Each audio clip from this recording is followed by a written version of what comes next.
On your mark, get set. Let's go. I can't do it. We'll do it live. Do it live! I'll write it and we'll do it live! Mister, will you please wake up? Wake up, wake up, wake up, wake up.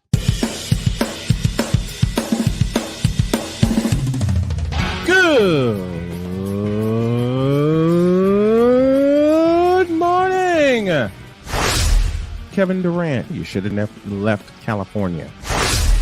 This bronzesexual upset me in having to bring this teenage idiot from Wisconsin into a sports conversation. Are you really surprised that the Cowboys are giving up on Ezekiel Elliott? Whoa. Hell no. Well, no one cares about baseball. Bitch, are you for real?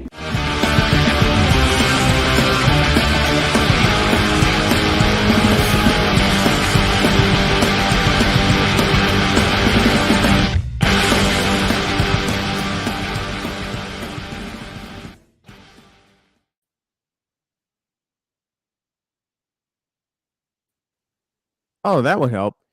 Good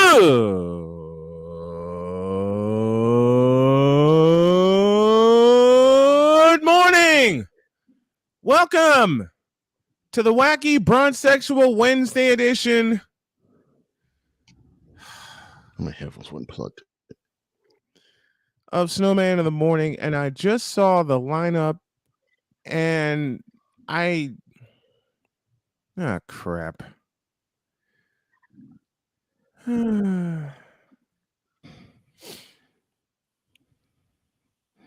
My executive producer is the legendary Cole Johnson, and I don't like you for this lineup. Problem? Issue? Big ass problem. Suggestions? Yeah, no more Aaron Rodgers. Damn it! Well, if he actually decides to act like a human being, then we wouldn't. So why do we have to?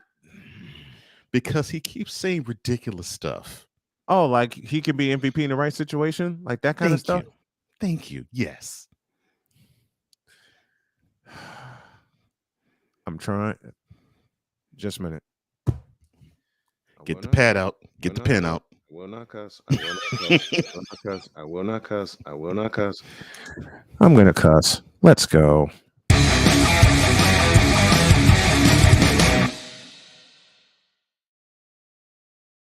You wrote it. You take it. Oh Lord. All right. So when you think that Mr. Aaron Rodgers has not sipped enough ayahuasca, he says something out the side of his mouth yet again. So of course he has a standing appearance every Tuesday on the Pat McAfee show, which we both are in agreement, one of the best platforms out there, period.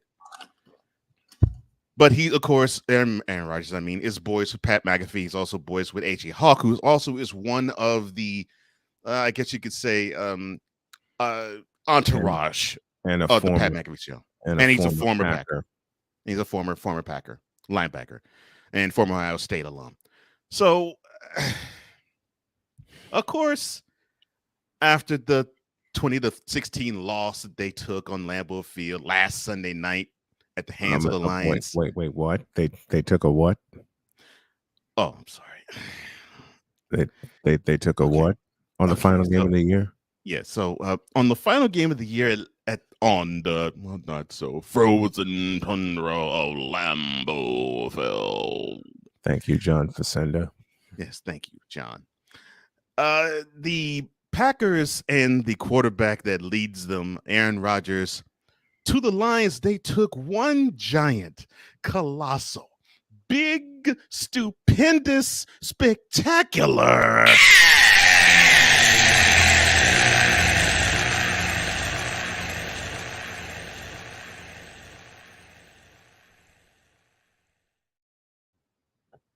to the Lions. So after that, the scuttlebutt came almost as soon as he denied a Lion to exchange jerseys. Will he come back or won't he? I really could give a crap if he does or doesn't. I just Who want him to gives have the a same. flying bleep? I'm sorry. I'm I sorry. just want. I just want him to have the same result next year as this year if he does return. So of course, this is his first time speaking ever since the 20-16 loss. Yeah, I'll do the L later to the Lions. And he took a punch in the And mouth. and Mr. Rogers had this to say when posed the question by one Mr. Pat McAfee. Quote, do I still think I can play? Of course. Of course. Can I play at a high level? Yeah. The No. highest. I think I can win MVP again in the right situation. Right situation, is that Green Bay or is that somewhere else? I'm not sure, but I think you should shut down any opportunity. Close quote. Well, let me shut down this opportunity for you, Mr. Rogers. You should simply take that.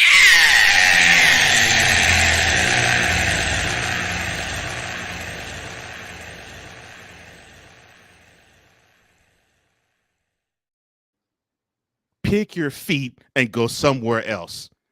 Just go to Northern California where you came from and just never to be heard from again. Good Thank Lord. you. Next, please. Well, I didn't mean to make you dour, but Mr. Ayahuasca needed to hear that, dummy. I know. And I'm saying next because I will say worse. Go on. Okay, so so the defending Australian Open champion Rafael Nadal was, of course, looking forward to Is defending his gone. crown. But in the second round of the tournament, first Grand Slam tournament of the year, he was ousted. And of course, not only was he was ousted as the top seed, which is rare that you would see this from him. But well, you know, they say Father Time's undefeated. So the defending champion was clearly not in a great state. He was hurting. He got weeped. Yeah, he did. To the tune of 6-4, 6-4, 7-5. So he got swept. He got swept out of the tournament. He got weeped. And so, well, I won't do the. now, We can't do the L with Nadal because he's a Grand Slam champion, no. and I actually love watching him play. And he's a class act. So yes, unlike Mr. Ayahuasca, the same type of well, is this going to be his last tournament or is this going to be his last year? Those questions are coming to play. And they're, of course, now starting to creep up. And of course, the whispers are going to grow louder with this second round exit in the first Grand Slam of the year. And I hope Nadal says, Oh, hell no! And the reason why he wants to play on is, of course, well, he feels as though he wants to be the best, and his two greatest rivals are still playing, which is Roger Federer and Novak Djokovic. So he has 22 Grand Slams in his career. He wants to have his 23rd, and of course, if he gets his 23rd, that would match Serena Williams. That would match Serena as the best in this era too. So there's many things that fuse the competitor that is Rafael Nadal. It's unfortunate that he had to take an early exit. I hope he heals up. Thankfully for him, the best tournament for him, which he is the best clay court player of all time, the French Open. Thankfully for him, that is informed. I love it's true. That. I know, but it's the way you said that, knowing what day it is, and knowing we're priming the pump for later. Oh, of course. That's why I'm laughing. Oh, yes, definitely. Oh, yeah. Oh, yeah, you are with me, definitely. But our hope and prayers that Rafa heals up, and he gears up and he can just simply run rush out all over the French open field come May. And I think he will, I because think so. no one can lay a finger on him on clay. But so sorry, man, that you had to bow out early in Australian Open, because that's actually turned into a pretty good tournament for you too, as of late. Yeah. Ugh.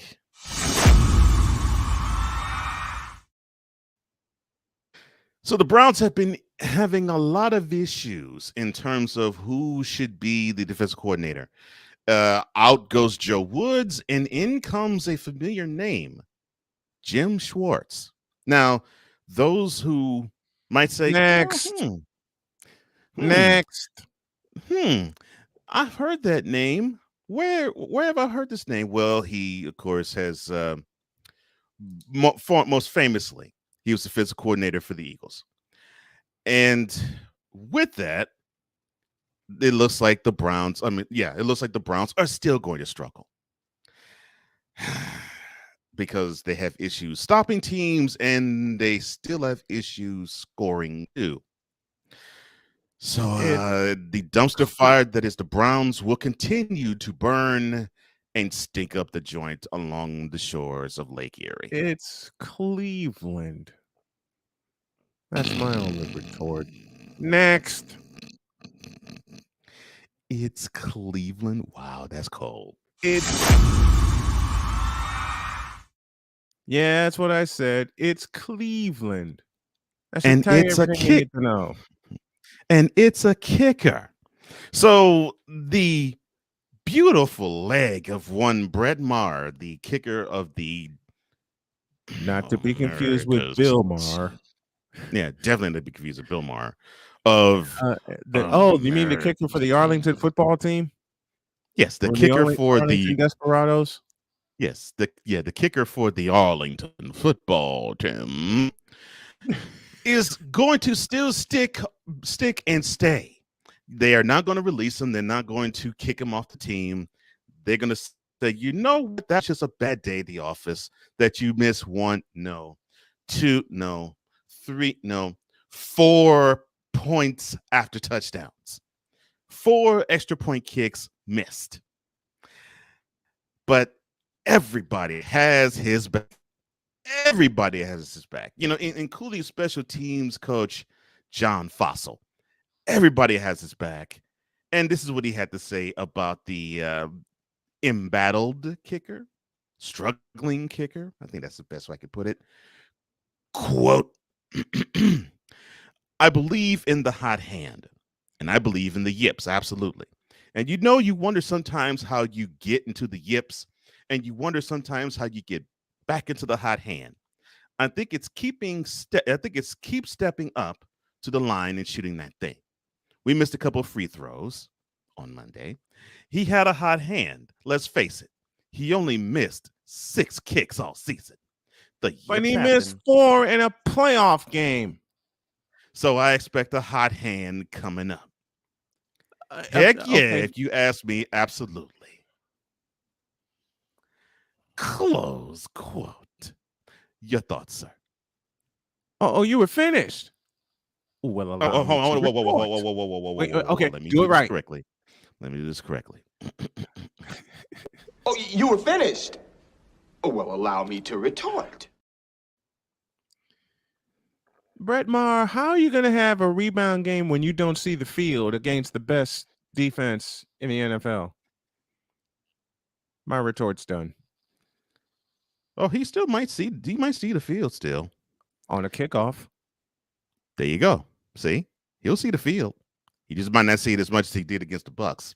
And that concludes today's whip around.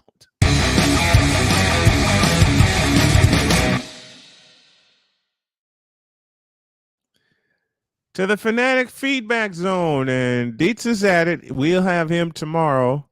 With that, I'm not even going to repeat it, but I'll say good morning to you. Are we already in that mode? Wow. I know I shouldn't be. But you warned me. You warned me. Yes. About all of the I can't find a better word. Tropes that would come out should this matchup occur. Mhm. And on top of that, Mm-hmm. good Lord, it's the feature game of the weekend. Yeah. It's the sun because Yep. Jody asked me, so do the 49ers play Saturday or Sunday? I said Sunday. Right. And she gave me that look. Kickoff is at 6:30 p.m. So yes. Yeah, she gave me that look. She says, "Don't tell me those two are playing at 6:30." I said, "Baby, unfortunately, that's the schedule." Yep. I will The not. two number one seeds play Saturday, and the two number two seeds play Sunday. Yep. I cannot and will not repeat what she said afterwards because it was not nice. But but I will just say I echo her sentiment. Yeah, I'm sure it was a 4-letter word that begins with F. Yeah. Quite a few times. As a matter of fact, I will just say she repeated Wise's reaction several hundred times. Oh Lord. And the bet.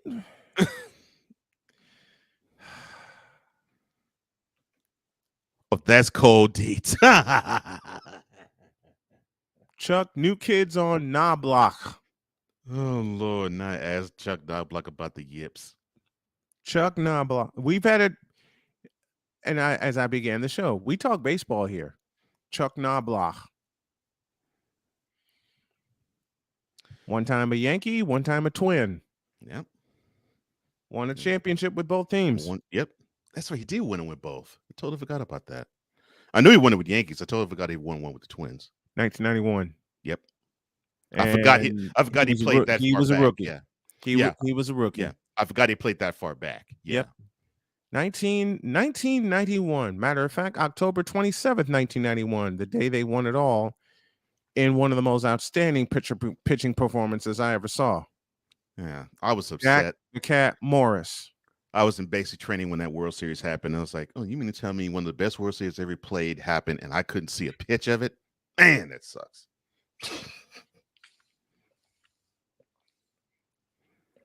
Deion Sanders actually played well.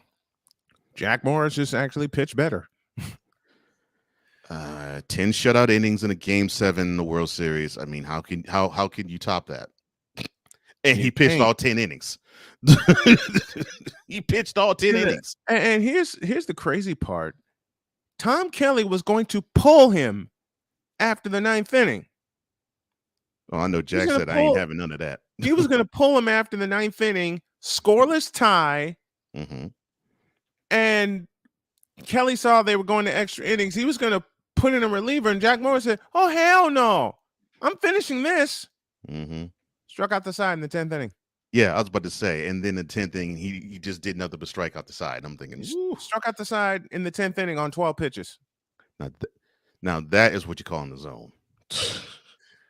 You think that pitch should be tired? That dude seemed to be running on some sort of fuel that we have never seen. He got stronger as the game got longer. Yeah. I mean, he had a rough couple of innings to start, but then he just settled in and cruised. And then, of course, we know what happened in the bottom of the 10th inning. Gene Larkin got the game-winning hit with the bases loaded off of Alejandro Pena. That's right. Yeah, Alejandro Pena.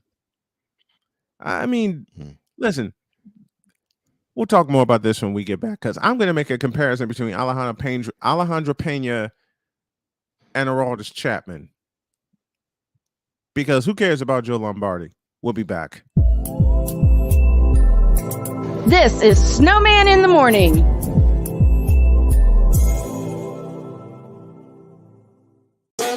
The original Think Drink is back. Level up with proven ingredients formulated to crush your competition. No gimmicks, no jitters, no messing around. Just high potency results that keep you moving day or night.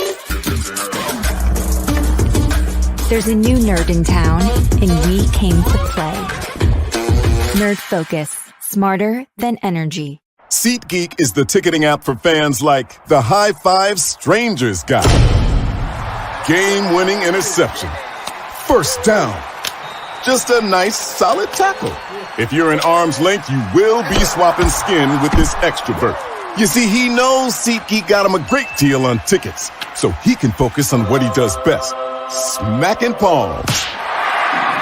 SeatGeek handles the tickets to sports, concerts, and more, so fans can fan. This is a BS3 Network presentation. Politics. They'll write the law, but they'll enforce it differently. Is that going to apply both ways? Religion. God never said that we can't reason together. Matter of fact, he said, let us sit and reason together. Relationship. I believe that everybody wants and needs somebody. From a man's perspective. They say, girls, if I put some polish on that and get him to buy some different clothes, girl, he could be a winner chicken dinner. Join the thought engineer. There's nothing wrong with me developing my piece and you developing your piece, but understand the goal is to come together. And comedian John Yogi. Negro, I don't need you putting on no chapstick up there in the pulpit. You do that over there in your chair. Get ready for Monday. Live every Monday at 7 p.m. Central.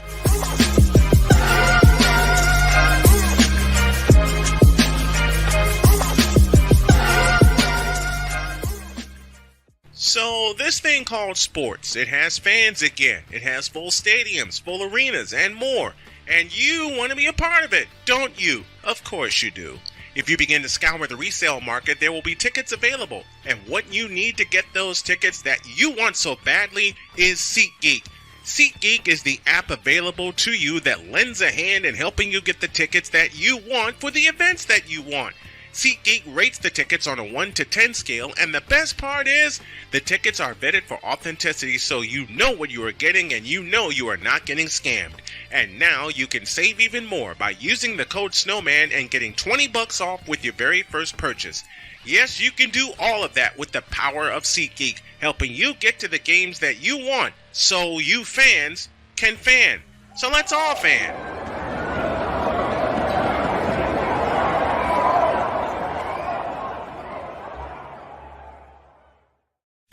Cause we take this job so serious. Man, I went home that day and talked to my wife, Vicky.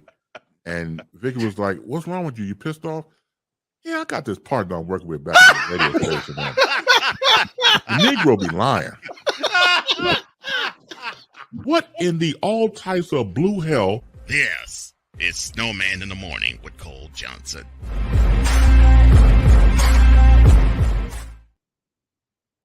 I hate you for that promo, but it's a damn good one. Negro be lying. Damn you, Chris Bass, and damn you, Kurt Warner. And Bass basically said to me, damn you, Rain Man, for knowing this Mm-hmm.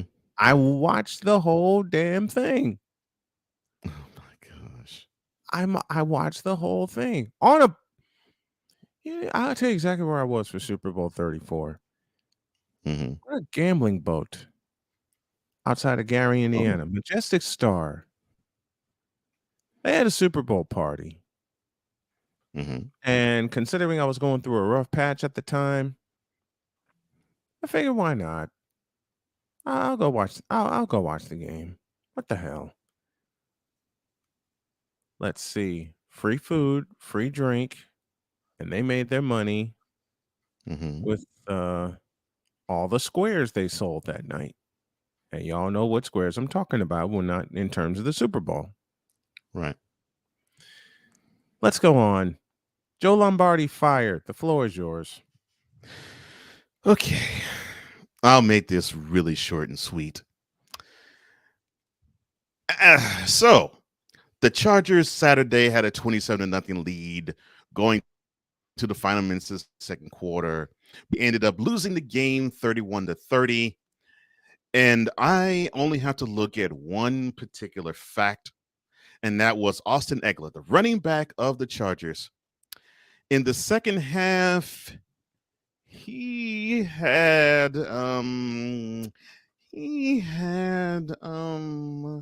0 yards.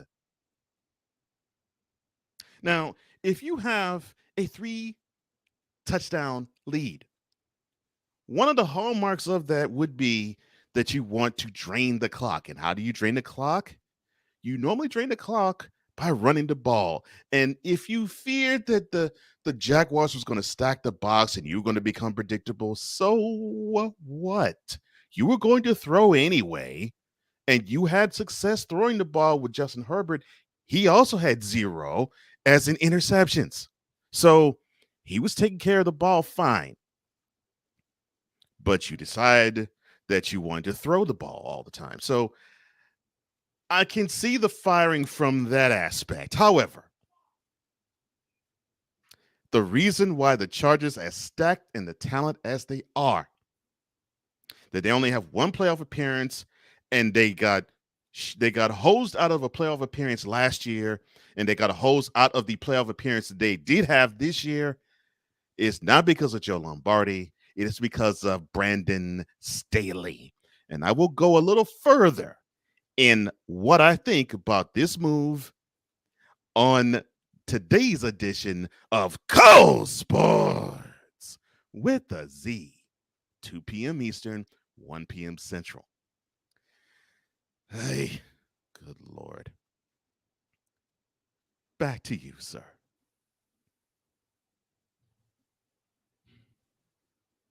Well, maybe not back to him yet. All right, so I will look at it this way.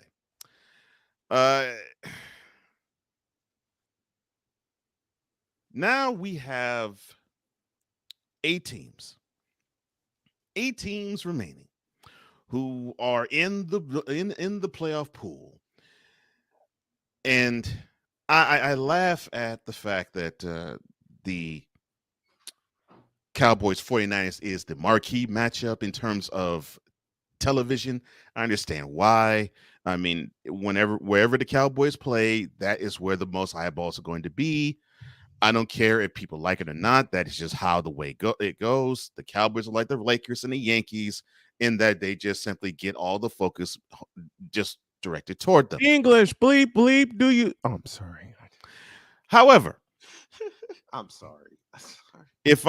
However, if I were the Eagles, I could give a crap because they have the home game this week. And if they were to win, they will have the home game on the 29th. So I could give a crap if Kevin Burkhardt and Greg Olson's doing the game or Joe Davis is doing the game. We still have the number 1 seed. That's how I would think about the Eagles. Mm-hmm. But the 2 AFC games were what start the games on Saturday and Sunday, and the 2 NFC games are what ended.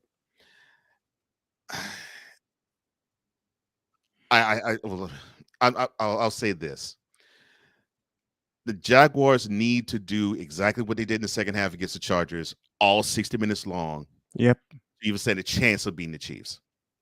Oh, so this turned into a preview and I missed it. Oops. I told you it was going to be short and sweet. I'm writing my notes here for the podcast version. That's why. Mm-hmm. Oh, I told you it was short and sweet. I got to slip this in. Go ahead. I was filling out something online a couple nights ago. Wife was here in the office with me, and matter of fact, I was setting up the podcast. I was setting up the podcast, and they asked what language, and I saw English, and I just started laughing. English? Do you speak it? Came in your head. Yep. And out my wife's mouth. I didn't even have to say anything. I did not have to say anything. She went and got something to eat. She walked back. She saw me filling it out. She saw me filling out the form. I looked at her. She looked at me, and we both had this wicked grin on our face. Mm-hmm. And she goes to sit down, and before I could press that button, I hear, "English, mother, do you speak it?" And I'm dying.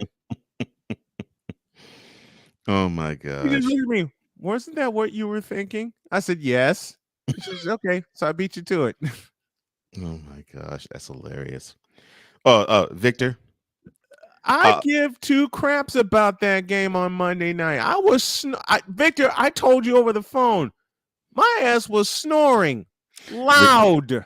Victor, or V like 83, one of our most trusted friends, allies, and contributors to the show, says apparently Snowman, and I'll include myself in here because I picked the Bucs over the Cowboys too, and that was truly a heart pick, not a head pick.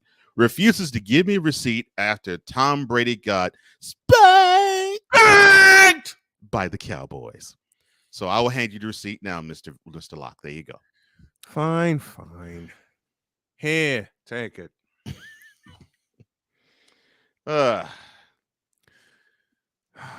So Joe Lombardi got fired and Brandon Staley didn't. What's wrong with this picture? Is still on board.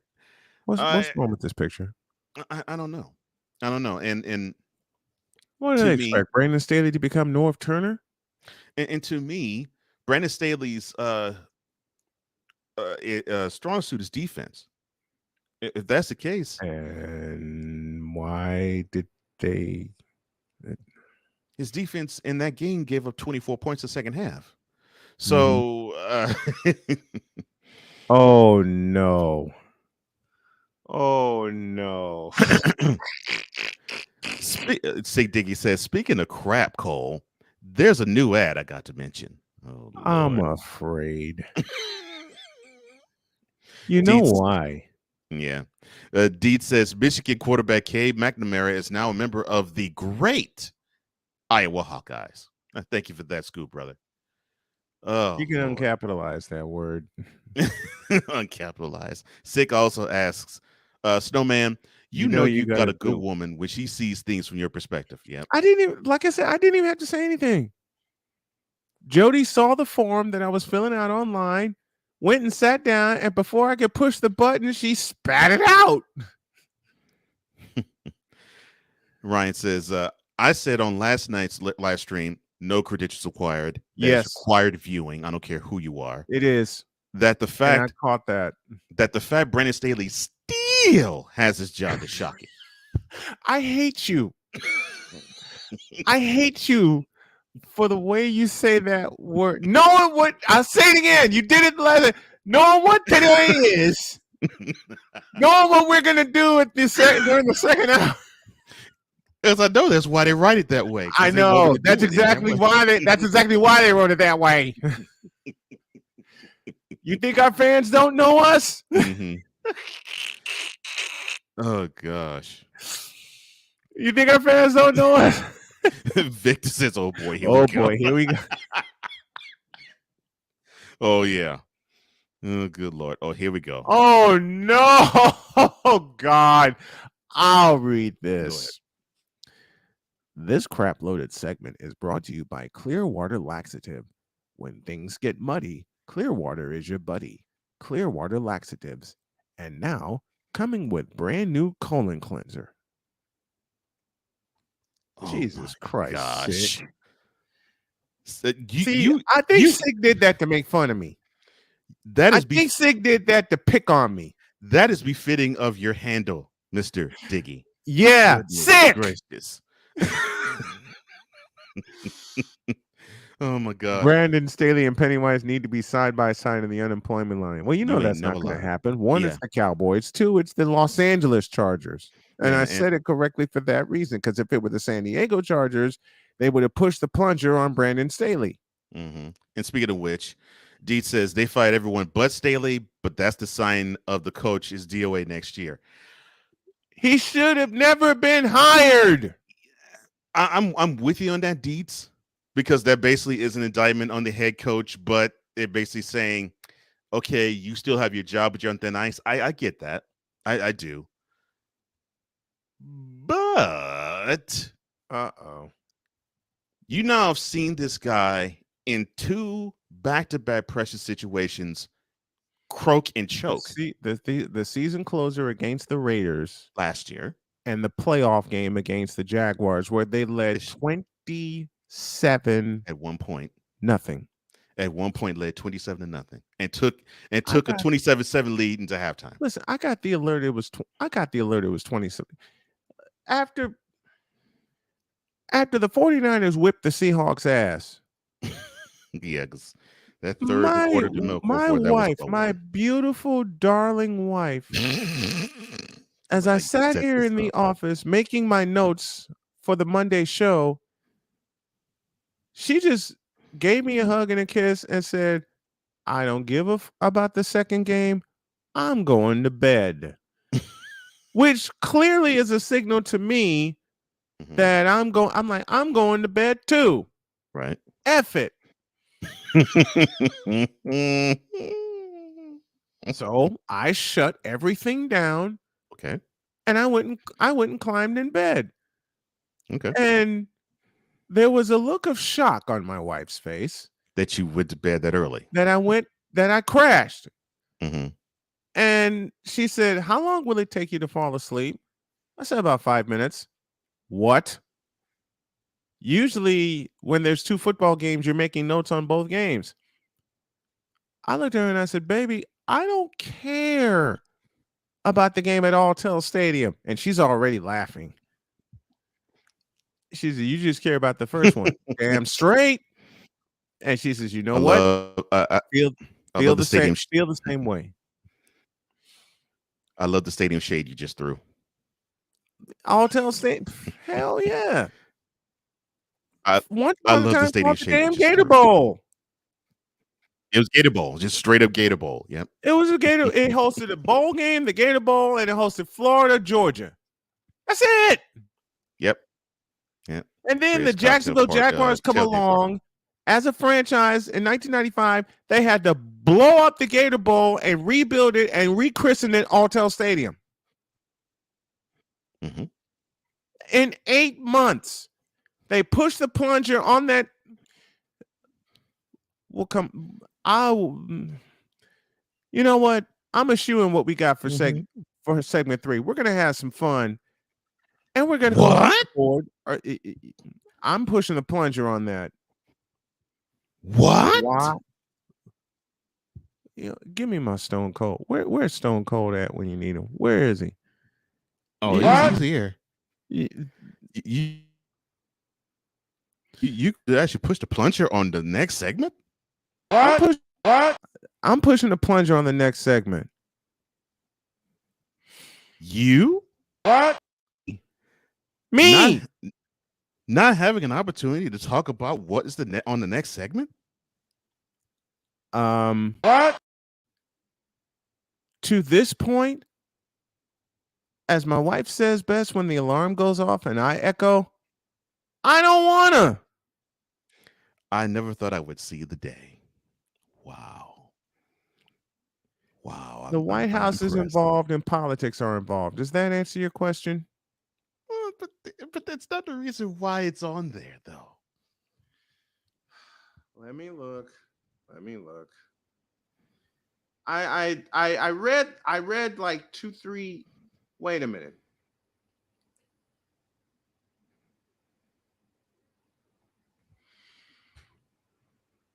Hell no, we're not doing this.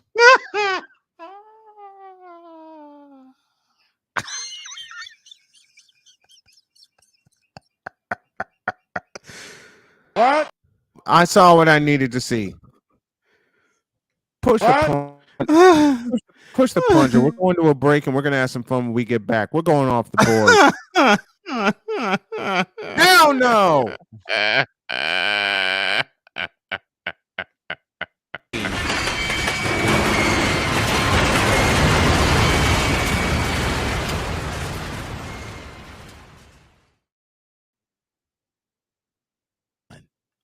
You're tuning into Snowman in the Morning with Cole Johnson. We'll be back in 2 and 2.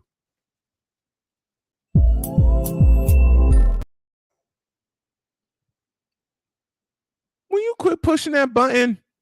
I said we'll be back in 2 and 2.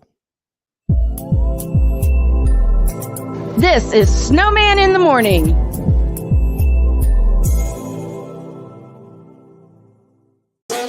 The original Think Drink is back. Level up with proven ingredients formulated to crush your competition.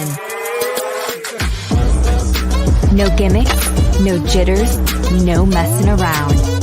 Just high potency results that keep you moving day or night. There's a new nerd in town, and we came to play. Nerd Focus, smarter than energy. SeatGeek is the ticketing app for fans like the high five strangers got. Game-winning interception. First down. Just a nice, solid tackle. If you're in arm's length, you will be swapping skin with this extrovert. You see, he knows SeatGeek got him a great deal on tickets, so he can focus on what he does best, smacking palms. SeatGeek handles the tickets to sports, concerts, and more, so fans can fan. This is a BS3 Network presentation. Politics. They'll write the law, but they'll enforce it differently. Is that going to apply both ways? Religion. God never said that we can't reason together. Matter of fact, he said, let us sit and reason together. Relationship. I believe that everybody wants and needs somebody.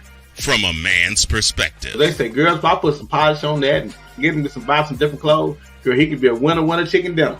Join the thought engineer. There's nothing wrong with me developing my piece and you developing your piece, but understand the goal is to come together. And comedian John Yogi. Negro, I don't need you putting on no chapstick up there in the pulpit. You do that over there in your chair. Get ready for Let's Talk Monday. Live every Monday at 7 p.m. Central.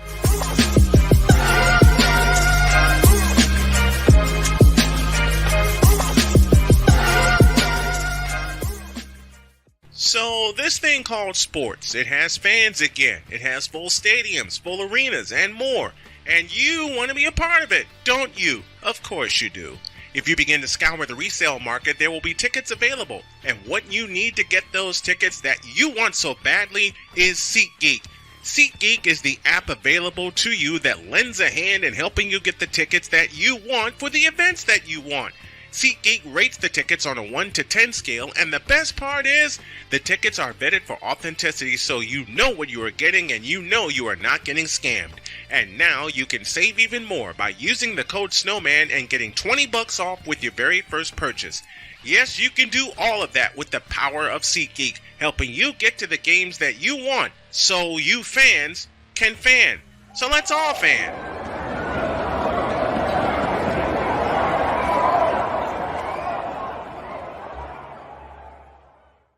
Because we take this job so serious. I'm sorry. I did that all wrong. My bad. Do it right, will you?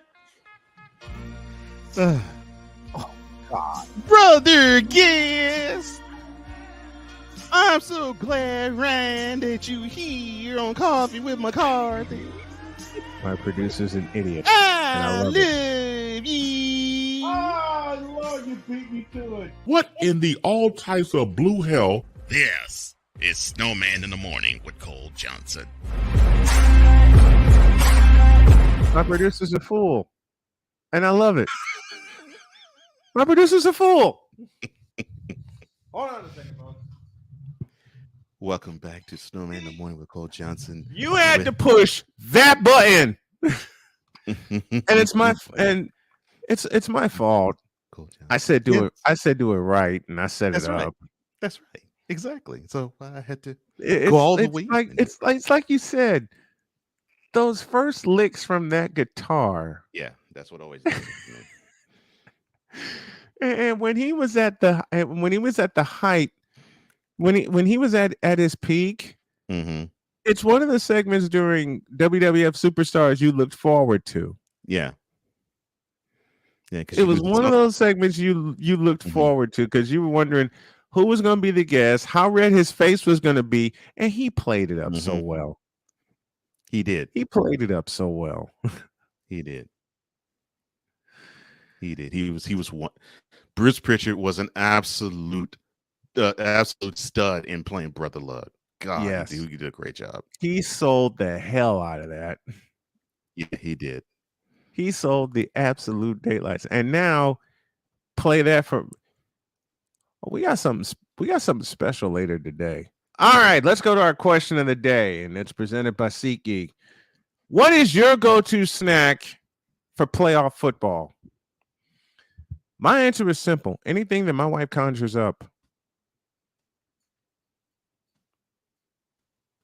Because see, I tell you, the first playoff game we watched together was the Colts and the Texans. And we did that at B-Dubs. So coach, we had a pile of wings about this high. Mm-hmm. And she looked at me, I looked at her, and she says, what do you want to drink? I don't know. And then I hear my wife said, I want a mudslide. I looked at the waiter, I'm like, hell yeah, give me a mudslide. Man, they can't, and I thought it would be in a short glass. Yeah. No. Was cruising for a bruising. No. They came back and it was in something like this.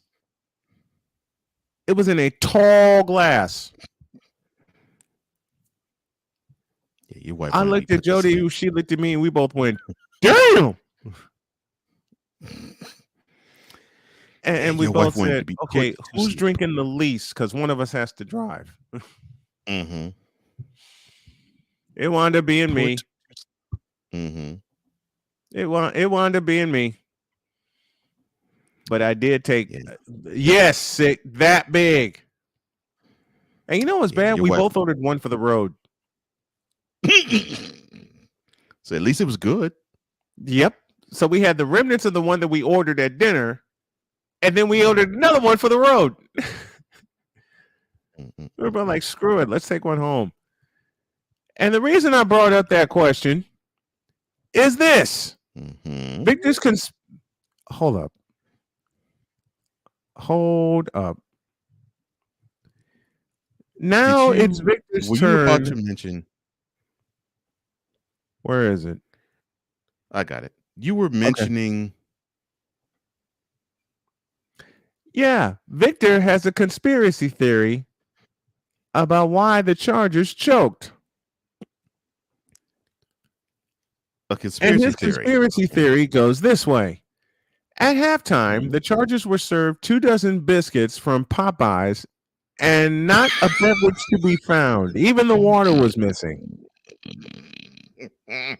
I knew as soon as he said biscuits from Popeyes, it had to be the whole team was constipated.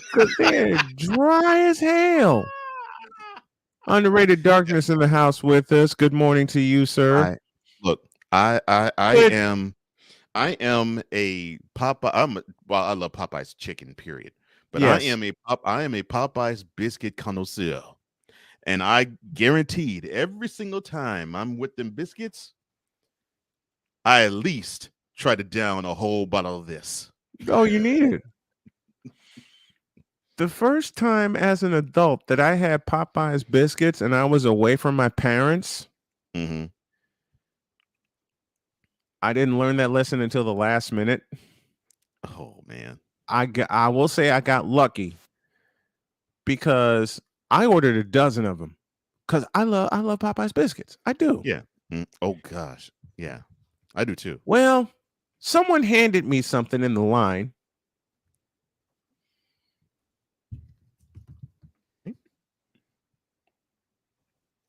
This size. What's this? 50 ounces of water.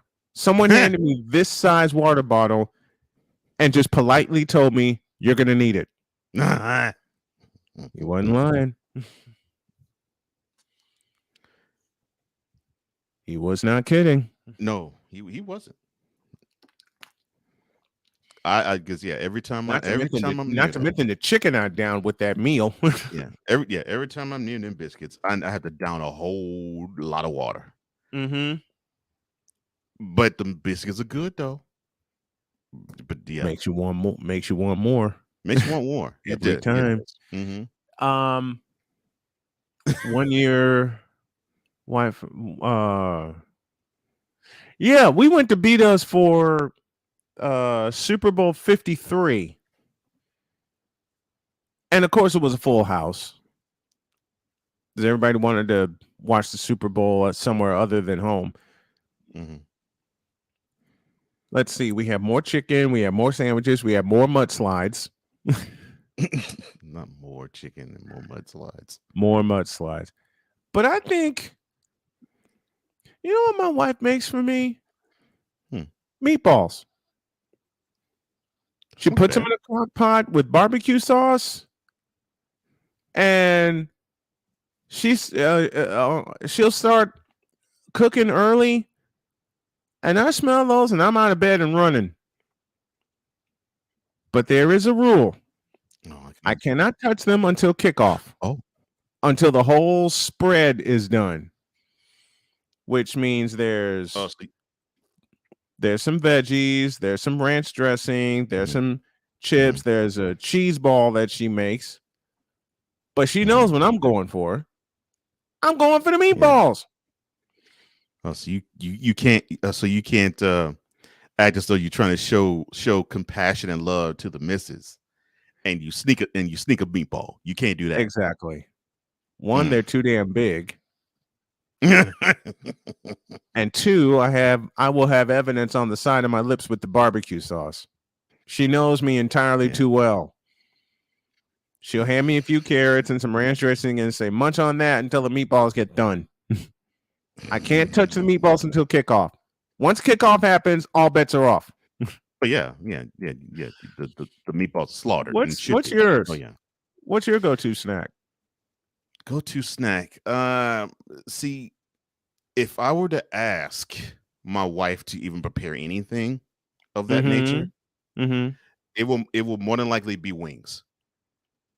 I can dig it. More than likely, it'd be more likely to be wings. I think it was. Doggone it! It was the Super Bowl where the Rams and the Patriots played. 53. When it was 53. Yeah. 53. So yeah. Not to be confused with the City Field. I'm sorry. But yeah, she I'm sorry. It was right there. I couldn't help it. She said, yeah, don't worry about dinner. I got it. And so I was like, okay, cool. And so about midway through the first quarter, here comes some chicken wings. I'm like, oh man. Yeah. And she did her thing with them. I love it. It's either that or it's nachos. If I ask my wife to do it. Yeah. Now if now if it's me, it would definitely be the wings and it'll definitely be nachos. But if not those two, probably chili. You know what? You know something else she does? Guacamole. My wife makes homemade guacamole. And every time she makes a big pile of homemade guacamole, she'll look at me and go, now we have to spread this out over a couple days. Jeez. By the time the final gun sounds of the first game of the day, that guacamole is killed. Gone. Look, I will say this. I've been married to my wife 12 years. I can tell you that my proudest achievement in my marriage has been when we got married and the first time I introduced guacamole to her, she was like, oh, that's nasty. I'm like, you don't know what you're talking about. Exactly. This is some good stuff. And she said the same thing about sour cream. I'm like, no. You put this on anything nachos, this will be life to you. Trust me. And so for a few years, she kept saying, that's you, that's you, that's you. I'm like, you don't know what you're missing. That looks just nasty. It ain't, and it's good. When did she finally break? When did she finally break? So I prepared nachos about a couple of years ago, and I brought guacamole home, and she was like, "Okay, I'll try it." She tried it, and she was like, "Oh my God, babe, this is good." I was like, "I've been telling you for all these years. I don't know what's been the problem." And that's that. And that was that. And so the sour cream was this past summer, where she ordered nachos from a Mexican restaurant that's near to us. It's like about a mile down the street. And she had it accidentally on one of her chips. She tasted it. She was like, man, this sour cream is good. I was like, I've been telling you. And now if she has nachos, It is a must for it to have guacamole. It's on. And sour cream. Yeah. It's on. Mm-hmm. Greatest achievement in my marriage. You turned her on to guacamole. I turned her on to guacamole. Yep. Oh boy. Oh boy. Like I said, Jody will tell me every time we gotta spread this out throughout the weekend. Man, please. No. Especially if she makes it on Sunday. Man, please. First bite is taken at kickoff. Last bite is taken when the game ends. Yeah, that ain't happening. That guacamole ain't lasting throughout the weekend. It ain't lasting the Monday night. I'll tell you that much. Because most of the Monday night matchups suck this year. I mean, and unfortunately, the one that wouldn't suck, unfortunately, had to be interrupted. But yeah, that was one I was looking forward to. Yeah. Well, I was one I was looking forward to. It was. Here's a continuation of what we were talking about yesterday. We've been told for years that only white people like things like guacamole and sour cream. Ha! Man, my wife's homemade guacamole with just the right amount of sea salt. Crap was whack. With just the right amount of sea salt. Please put it on the board. Put it on the board, please. I say to that comment, ain't nobody got time for that. I'll tell you another white food that I actually like. All right. If it's the right one, hummus. Brother. If it's the right one, hummus.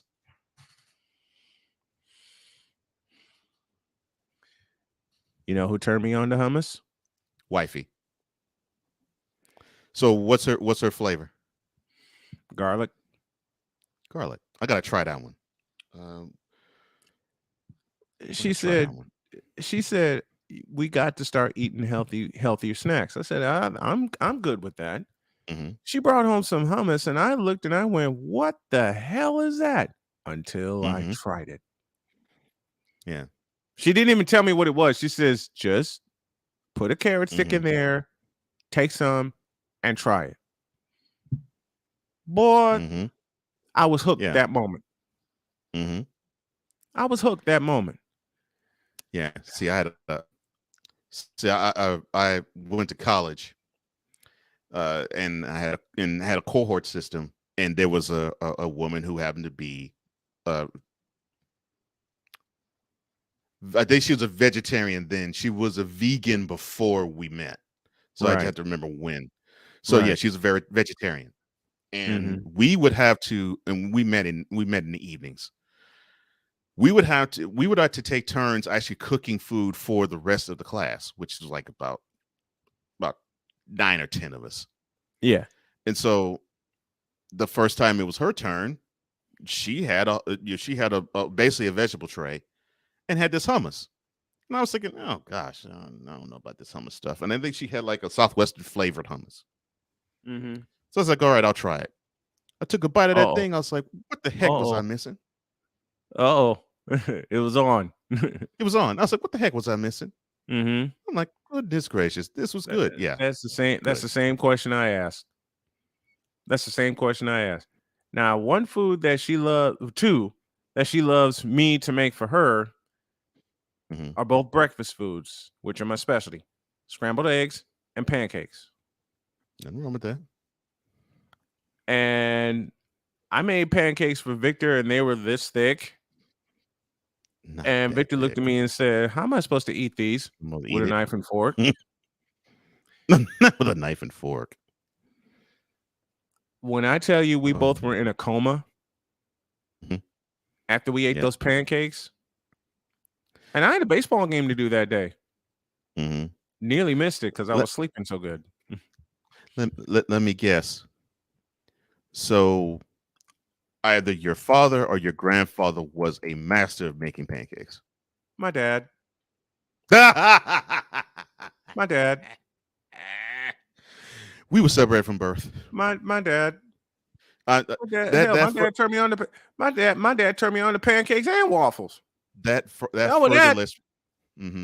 That further lets you know we were separated from birth because I know how to make pancakes and I know how to make pancakes very well.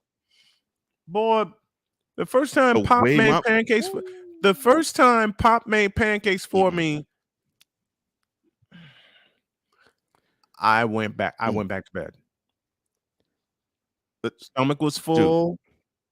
Dude. We had pancakes and sausage. I went back to bed. Dude. So the old man taught me how to make pancakes. So now, like I said, I do my thing with them. I can say this as recently as last year. My father still buries me and just Man, puts me under the table with how he makes his. If Pops were alive today, he'd bury me under the pitcher's mound with his pancakes. I mean, period. The best I've ever. I've had Cracker Barrel. I've had Right. IHOP. I've had Denny's. I've had other people's.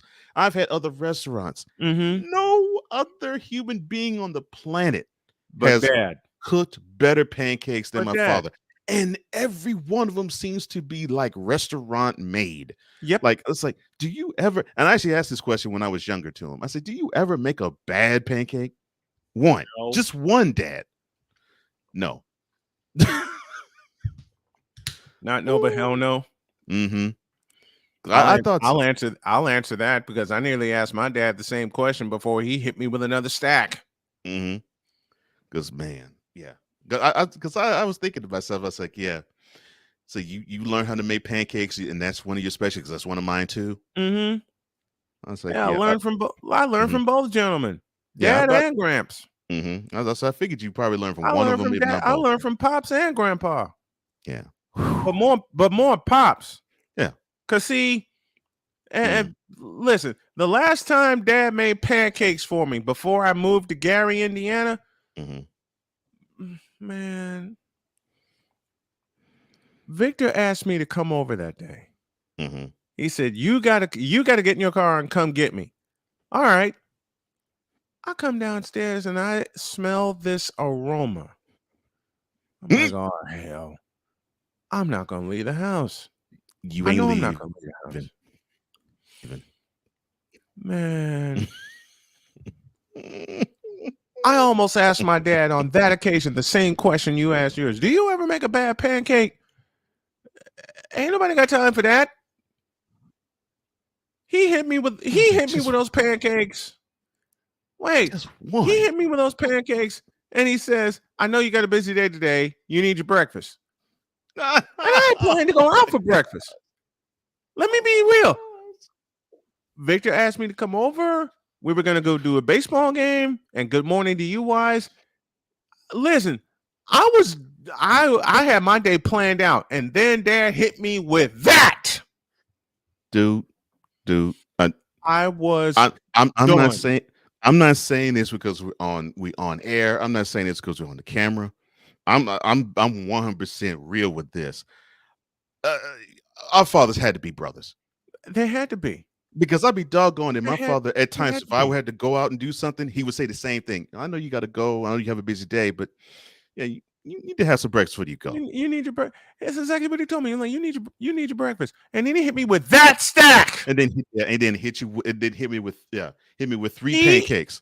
He hit me hard. Listen, he hit me harder than a combination of Mike Singletary and Charles Haley. Oh my gosh. With those pancakes. I call Victor. I'm like, Vic, I ain't coming. And Victor's like, what? We were gonna hang out today. I'm going back to bed. But it's only 10 o'clock. And then it clicked. And he says, what did he fix? What did he fix? He fixed me a stack of pancakes. And Vic's like, go to bed. Just come over later. Go to bed. Oh my gosh. I had a 4-hour nap off those pancakes. I had a 4-hour nap. Man. Because there's no way in hell I was going to try to move with those pancakes in my system. Oh my gosh. All right. Man. Enough about pancakes. I'm getting hungry. Hour 2 starts right now. Oh yeah, I am too. Man. Time for hour 2 of this spectacular. Ryan McCoffey now joins us this morning. That's what you need to do to beat Josh Allen. You need to make him uncomfortable. Hour 2, time for some Spivey notes. And here's Jay. Well, I know he's only in his 3rd year, but they're just wasting Justin Herbert. Hour 2, the hardest working content creator I know, the playmaker. Hey, LeBron James, the greatest scorer of all time. Hey. Hour 2, the one, the only Christopher Dietz. They rewarded Ohio State for not playing, and they punished USC for playing. Hour 2, Sam Shady. Oh, man. It's been a roller coaster ride if you were a Philadelphia Stars fan. Hour 2, that's Big Ben, the man in charge of the BS3 network. And if I see Kurt 2 Chainz Cousins out. Hour 2, Chris Bay's joining us. Oh my God! Oh, this game! Oh, way to go, Sammy! Hour 2, was El Jefe. Oh man, I thought I missed it. What in the all types of blue hell? Time for hour 2 of this spectacular, and it starts right now.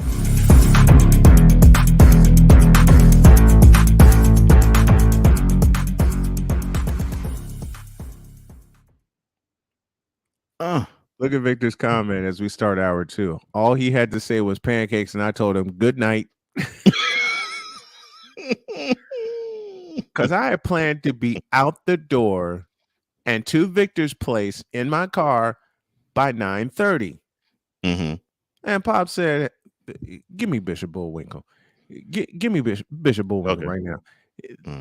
Where is he? Okay. Did I plan... I planned to be out the door by 9:30. Right. But was Pops having it? Whoa!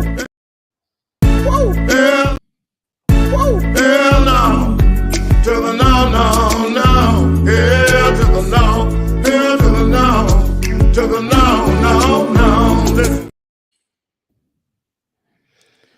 And like Victor said, he's like, good night.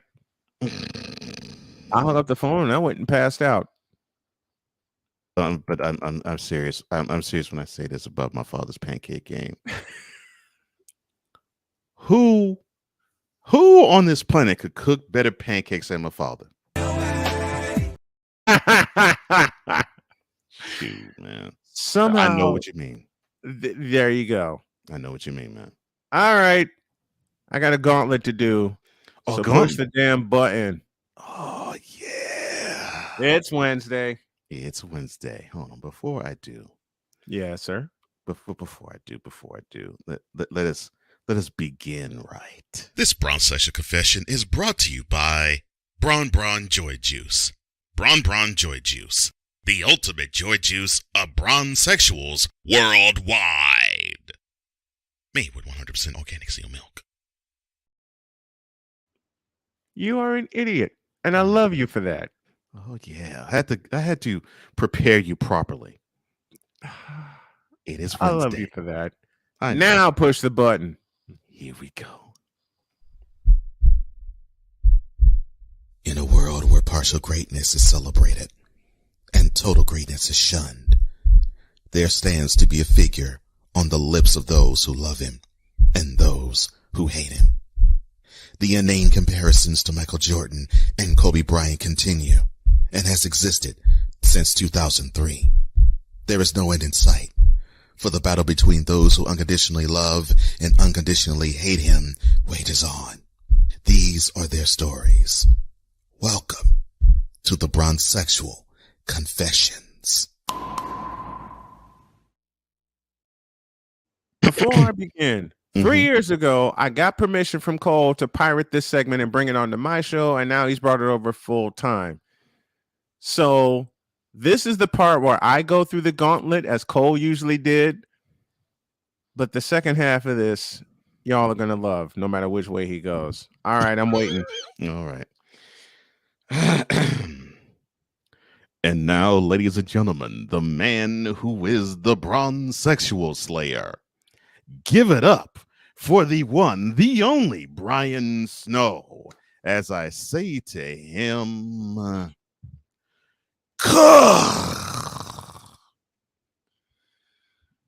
oh boy.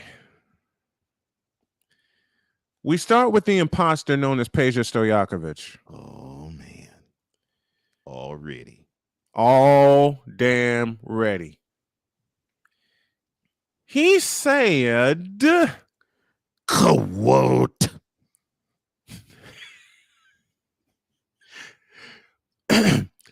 scoring titles are so beneath LeBron. He got a chance to be the first and only player to score 40,000 career points. Hundreds of players will win scoring titles, but none will score 40,000 points in our lifetime.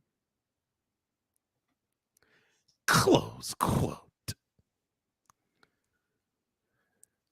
I verily say unto thee, in the most eloquent way possible, are you out of your rabbit ass rap picking mind? Hey, Bron Sexual, who gives a flying bleep about him scoring 40,000 points? Oh my goodness. Who cares about him passing the 38,000 point mark? And the game he did that, what happened? And I know my producer will be ready. He took a big, fat, gigantic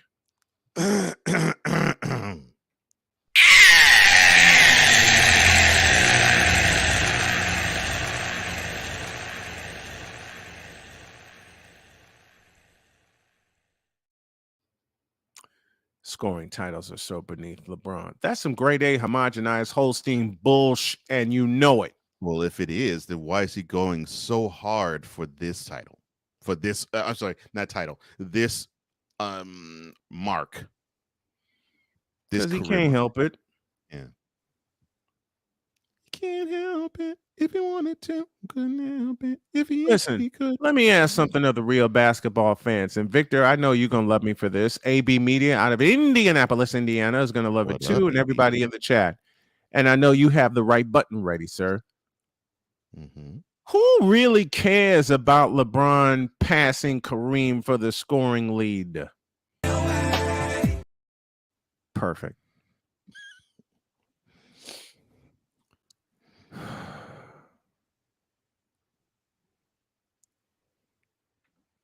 And then there's this. It's fucking insulting. It couldn't get it out. Oh no. Oh, it must be horrendous. You know how bronsexuals make up these stats just for the hell of it? Yeah. Just to uplift their king who sucks ass. Yeah. Matter of fact, hold up. Where's my stuff? Matter of fact, I surprised my partner 2 years ago when I said this live on the air. LeBron James is trash as a basketball player. Wow. He expected me to say a lot of things, but when I hit him with that, you saw the look on his face. Because I only said it off the air. That time I said it on the air, and it floored him. It also floored a lot of bronsexuals when I said that. A lot of bronsexuals will say to me, as soon as he passes Kareem, he'll be the GOAT. Who told this lie? I was challenged by Rod West to name 10 forwards that are better than LB Fraud. Yes. Okay. LB Fraud. Okay. In no particular order: Julius Erving, James Worthy, Larry Bird, Bernard King, Alex English, Scottie Pippen, Dirk Nowitzki, Mark Aguirre, Adrian Dantley, and Dominique Wilkins. And that's just off the top of my head with no ranking involved. Then you got this idiotic named Ryan Lee. Not to be confused with Ryan Leaf. Oh, God. He puts up this thing. Most 45-point games by a 35-plus-year-old. Oh, goodness gracious. Yeah. These quantifiers need to stop. 5 by LeBron, 3 by Jordan, 1 everybody else. Everyone else. Who's a crap? And then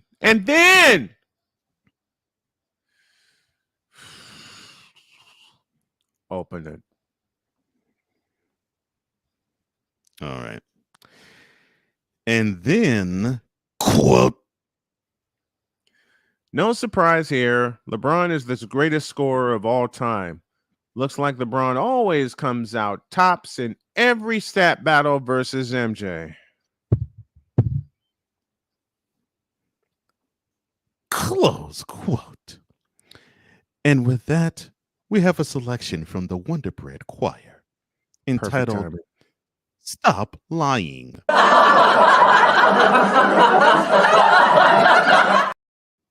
Another selection from the Wonder Bread Choir saying, You Mark A. Buster.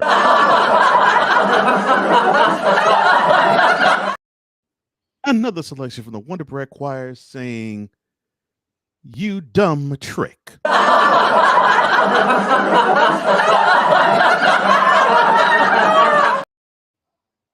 Goodness gracious. Even Kawhi Leonard had a funny time with that.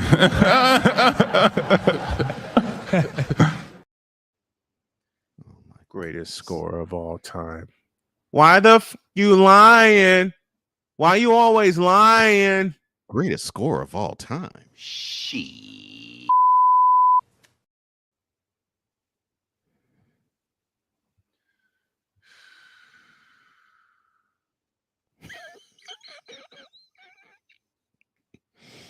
Oh my gosh. Here's how you know bronsexuals are stuck on stupid and stuck on stats. Hard. A few hours ago, our imposter pages said, oh no, another whack something. Okay. So Peja Stojanovic said, quote, I missed the games last night. Can someone tell me LeBron's stat line, please?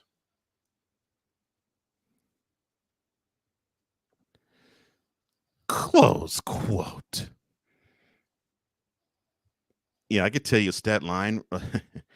In the finals, LeBron has 6 final series.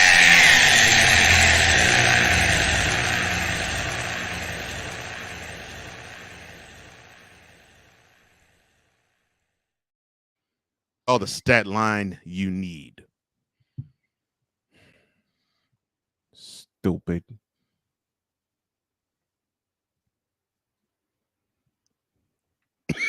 Oh, and then he backed it up with, oh Lord, not more not more crap. Crap being the functional word. Oh man. From our favorite imposter, and I put that in quotes. He said, quote, MJ fans say that Pippen wasn't all that. Scotty was the best small forward in the 90s. If the best small forward isn't all that, then what does that say about the era? Close quote.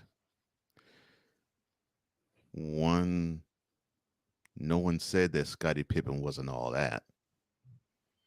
And 2, the 90s was a pretty doggone good era. And that is not even dealing with the fact that Bulls won 6 championships in that era. Excuse me 1 minute, please.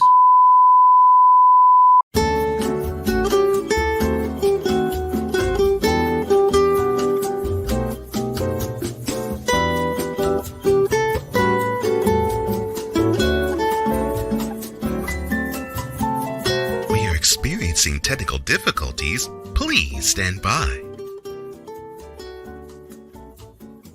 The host needs to collect himself for a moment or two. Please stand by. The host simply can't believe how people can be such dolts and idiots. Please stand by. We now return you to your regularly scheduled programming, already in progress.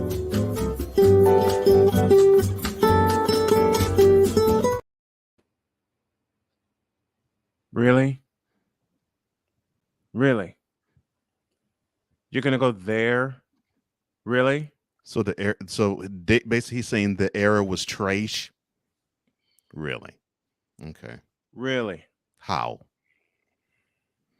How was it bad? Tell me how Braun's supposed era was better than MJ's era. Can you answer that? No? Okay. Well, no. Here's what the answer they'll come up with. Well, they couldn't play. They couldn't shoot. This era shoots. They didn't. That era didn't shoot threes. My era does. Teams didn't even score 100 points in that era. You have teams who score over 110 in this one. Shut up. Yeah. Ooh. You know why? Because this era plays no defense. None. Paige, do me a favor, will you please? Stay off the weed. Yeah. Surprise, stay off the weed. I nearly pressed that. I guess the button I wanted to hit was.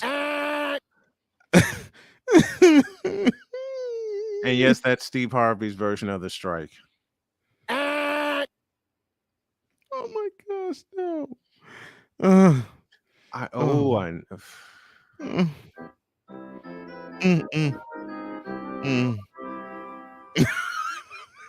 What? What? Oh my No! gosh. What? No! What? No! What? No! No! No! No! No! No! What? No! No! No! No! No! What? Stay off the weed. What? Oh my gosh. Surprise, mother. I hit that totally by accident. And you stopped it just at the right time. Just at the right time. I had to. Beautiful. Mm-hmm. Thank you, AB. Based on what facts? And Mr. McCarthy, Dirk snatched with you, bro. the NBA title from LeBron in 2011. You had it right the first time, too. Wait. What? Well, no, you're right.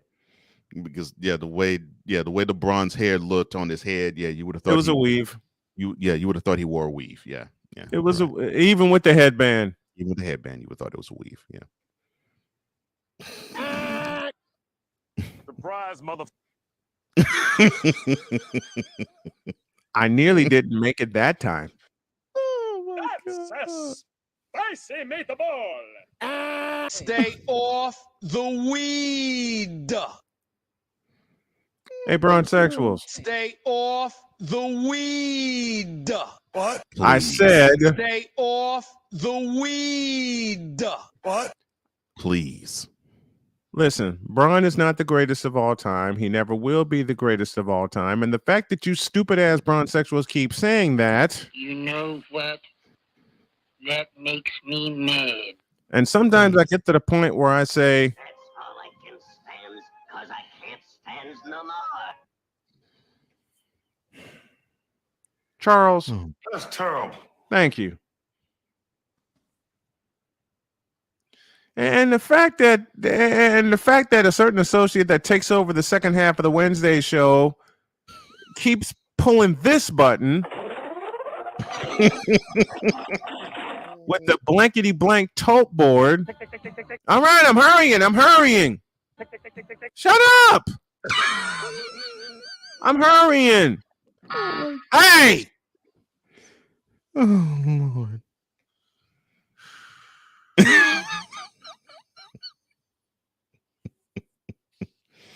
This is about the time where I really want to say some George Carlin language, but I won't do it. Will you quit? Jeez. Hey. Are you trying to tell me something? Oh Lord. And so, stay out. Is your board staging a mutiny? Yes. Oh my gosh. The truth. You free. That's why I try to tell these broad sexuals, but they won't. Stop! Damn it. That was timed beautifully too. This you gotta see to believe. Oh my gosh.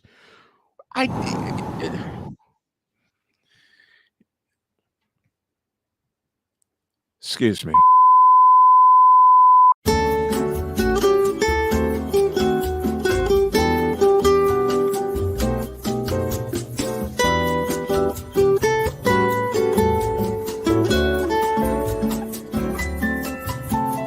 We are experiencing technical difficulties. Please stand by. The host needs to collect himself for a moment or two. Please stand by. The host simply can't believe how people can be such dolts and idiots. Please stand by. We now return you to your regularly scheduled programming, already in progress.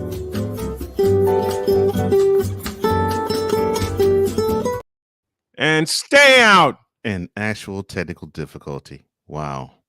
That And stay out. You raggedy is- mother. I'm sorry. This is epic. Oh my god. Hey!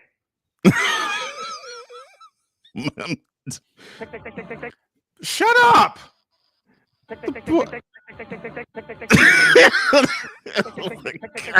No. No.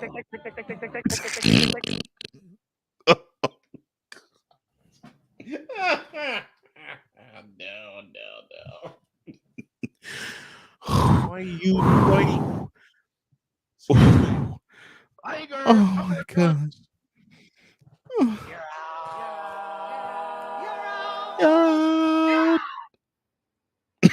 And stay out. Raggedy bastard.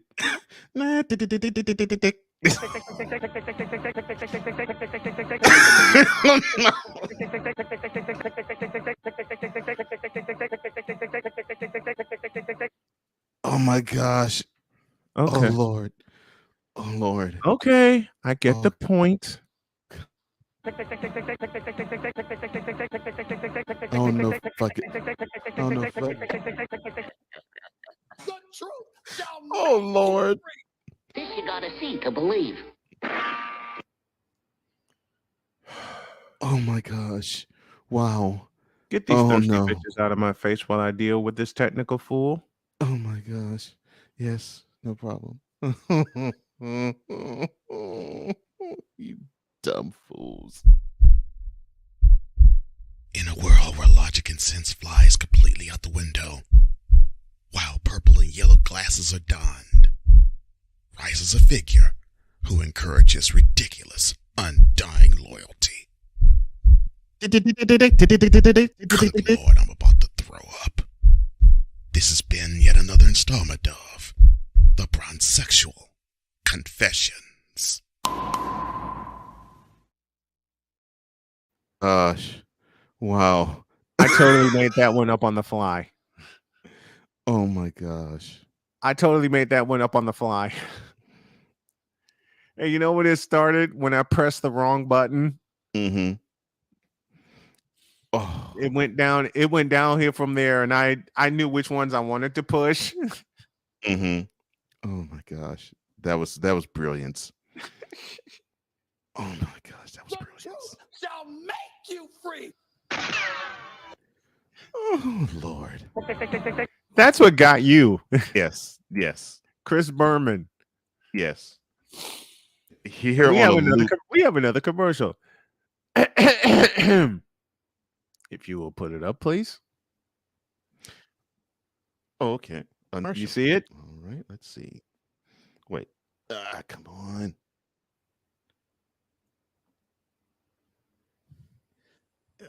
Come on. Yeah, I see it. Now, if I can get to it. Oh, okay. Right, exactly. There we go.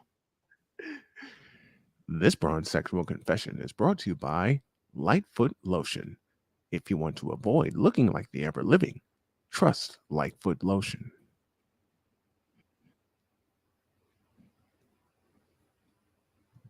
There, I did it in one take.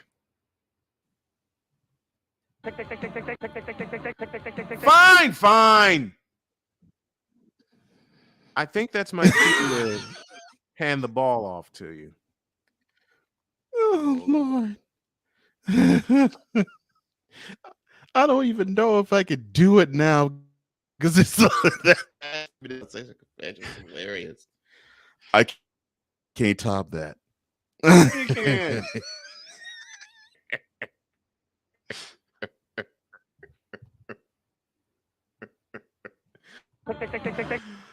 Oh my gosh. Okay. So I won't. So I won't have any technical difficulties myself. All right, take over. So that I won't have any technical difficulties. We'll take a pause for the cause. We'll come back. Hopefully, we will have because I'm laughing right now. Good Lord. It's a Snowman in the Morning with Brian Snow. I'm Cole Johnson. This is Snowman in the Morning.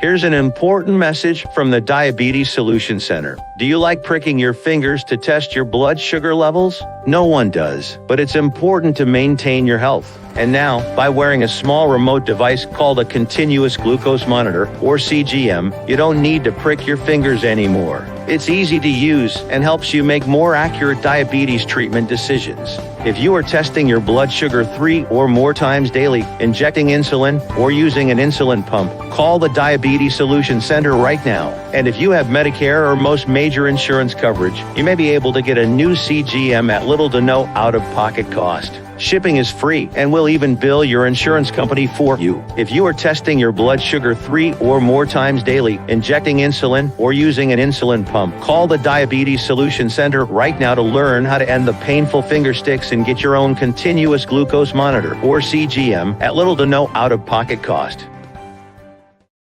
That's why we here on this platform. Marriage, a loving splendor, a daily grind. Such is the case when Damien and Jamie get together and chop it up, for marriage is real. Let's just lay it all out here. Let's just be real with it. Join this wonderful couple who keeps it real and always in love. BS3 Network proudly presents Marriage is Real, where love is the only thing that matters. Live every Tuesday at 8:30 Central.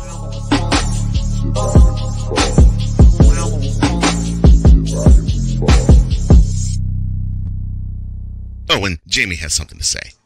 Deuces and trays.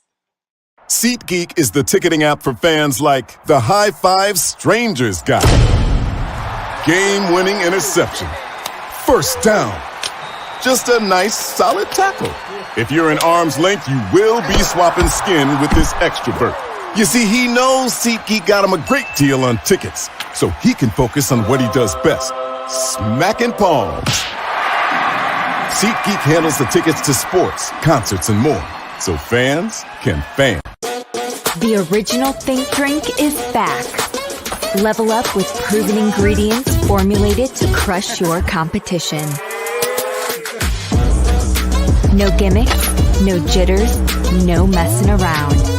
Just high potency results that keep you moving day or night. There's a new nerd in town, and we came to play. Nerd Focus, smarter than energy. Cause we take this job so serious. The f is that? Sorry, pardon me. My apologies. What in the all types of blue hell? This is Snowman in the Morning with Cole Johnson.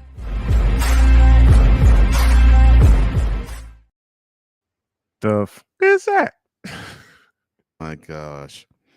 I'm going to have a welcome back to Snowman in the Morning with Cole Johnson. I am Cole Johnson, joined as always by Brian Snow. And sir, the last 5 minutes of your Brown Session Confessions. No. No, because I'm still hearing on a loop in my head. I'm like, oh my gosh, that brilliant stuff, sir, brilliant stuff, and want to do I loopy didn't crap plan like that. that because it just is amazing. You realize I didn't plan that. Oh, I understand, fully understand.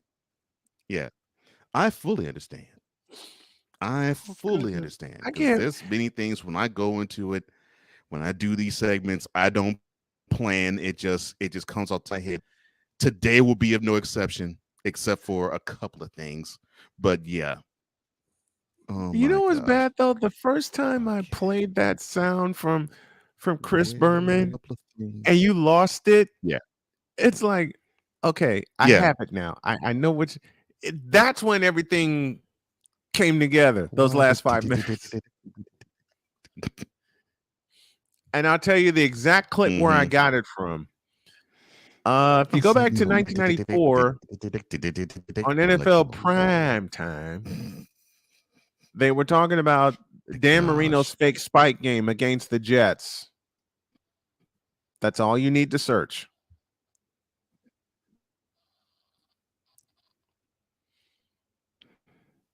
Oh yeah. That's all you need to search. That was brilliant. That was brilliant. I mean, the face spike was brilliant, and how you did that was brilliant too. I'm like, oh my gosh, that I'm gonna be toast. Oh wow, okay. I gotta do a couple of things before I actually get this thing going. Yoga fire. That's right. That's right. That's right. Yoga fire. Tiger uppercut. Tiger uppercut. Tiger uppercut. Yes. That's my version of Ray going, "You fired."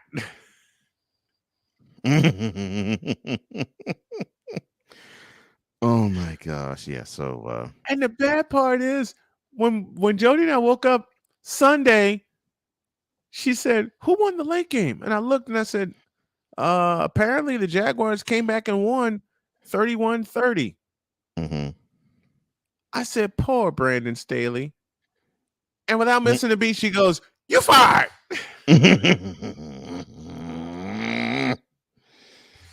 Just when I think my stuff doesn't catch on, even with her, it does. Lord have mercy. All right. Ryan, what's wrong, buddy? Why you Something have a wrong? case of the sads, man? Well, we have to turn that around. We have to. All right. We don't want anybody with the case of the sads that listen or watch our show. We don't want that at all. No, we surely don't. All right.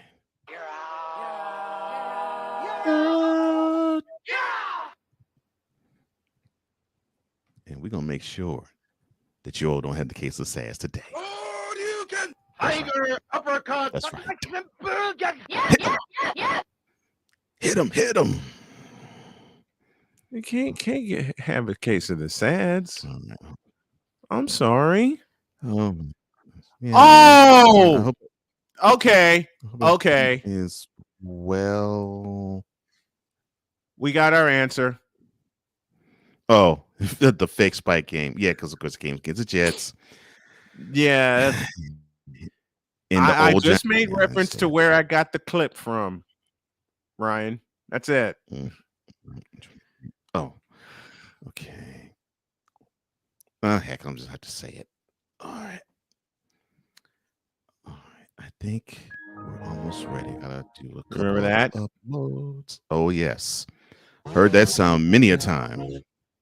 I know you heard that one. Heard that sound many times, and heard the other one many times in my life. Blue hell do you think you're doing, you sick freak? What the hell's going on out here? That was the first time I realized that Vince Lombardi was a Brooklynite. Yep. What the hell's going on out here? And from Davey Martinez. We stayed in the fight. We won the fight. That was, of course, after they clinched the World Series. And I never thought I'd knock you off your stride because you're such a master at keeping character until I did this. You tripping. I was not expecting to hear my own voice back at me. That's what threw me. I'm like, oh, Lord, no. Not my own voice. Well, you got to admit it fit the time. It did. It did. All right. I think I got everything loaded up. All right. And before you go, Kendrick Perkins, no. Kendrick Perkins, how can I put this succinctly? Oh, yeah. You tripping. And the face you had when you did that. Because dude always tripping. I'm like, what the heck is wrong with you now? They gave him a microphone. Mm-hmm. I'm just straight always happened. Tripping. They gave him a microphone. Mistakenly. Yeah. They mistakenly gave Kendrick freaking Perkins. That should tell you everything you need to. Hold on. Mm-hmm. That should tell you everything you need to know. Kendrick damn Perkins. You tripping. Hard. Tripping hard. I was surprised I hadn't roasted him yet. Well, I'm about to hop on my TikTok real quick for about 15 seconds. While I look at this camera and this camera. In the more the words of my partner, Kendrick Perkins, how can I put this succinctly? Oh, yeah. You tripping. That's yeah. He is. That's for you. Oh my gosh. Okay. I think I'm ready. Did I really knock you off stride that much? You did. You did. I'm all right, here we go. I think I'm ready now. All right, cool. Are we ready now? We just about. Okay. I won't play the Chris Berman clip.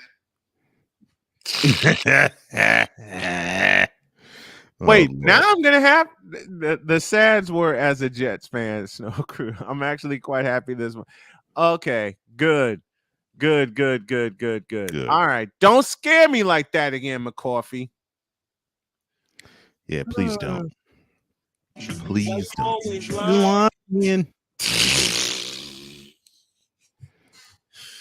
Oh Lord. Okay. Every Cowboy fan coming into this week. Oh, wrong one. The full one. The 49ers coming into this week looking at the Cowboys. Who in the blue hell are you? Oh my goodness. Okay. You play to win the game. Oh, wrong one. You play to win the game. Hello. You play to win the game. Thank you.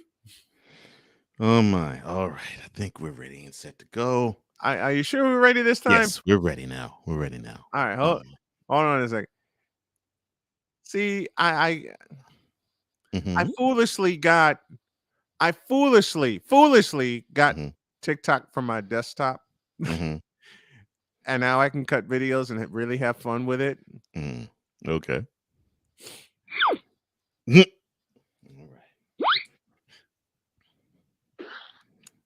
Whoa!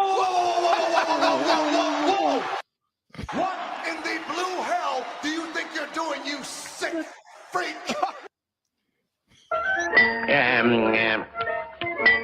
What's all the hubbub? Bub. Oh my gosh. Hey, what's going on here? More tools in his chest. All right. That music I yesterday. Oh, Cole Sports, get your ish together. He's trying. I really knocked him. Really? I won't play the sound. Really? Really?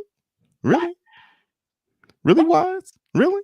Because we take this job so serious. Now batting, hitting the bong later, but drinking of his coffee mug.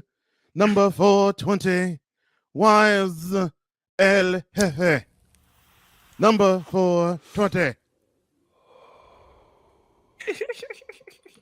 Had to do it. What in the all types of blue hell? This is Snowman in the Morning with Cole Johnson.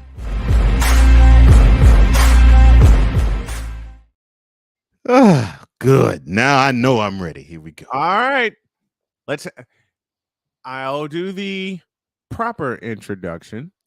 Mm-hmm. Just let me know when you're ready, and I'll take it. All right, go ahead. The following is an LJPN special presentation. Oh, yes, it is. This Braun Sexual Confession is brought to you by Braun Joy Juice. Braun Joy Juice, the ultimate joy juice of Braun sexuals worldwide. Made with 100% organic seal milk. Ray Ray Center will not be televised at this time, so that we can bring to you the following special presentation from LJPN.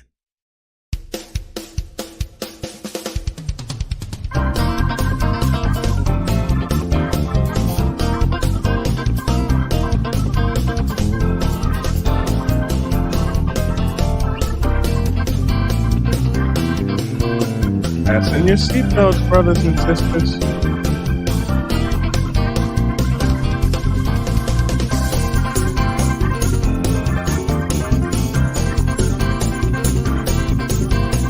Acknowledgement set free. Ah, yes. Welcome to the 65th Street Tabernacle Apostolic Pentecostal Methodist Catholic Baptist Church of the Chicken Wing, otherwise known as the City Fifth. Oh, jeez. And I am your man. That's right. I am the Right Reverend Dr. Bishop Cardinal Pastor Deacon Winston Aloysius Jenkins.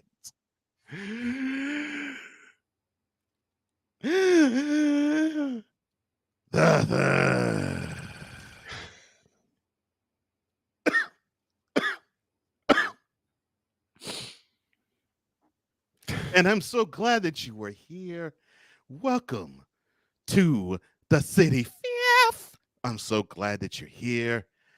Have a seat, ladies and gentlemen, because we are about to take in a wonderful revival. That's right.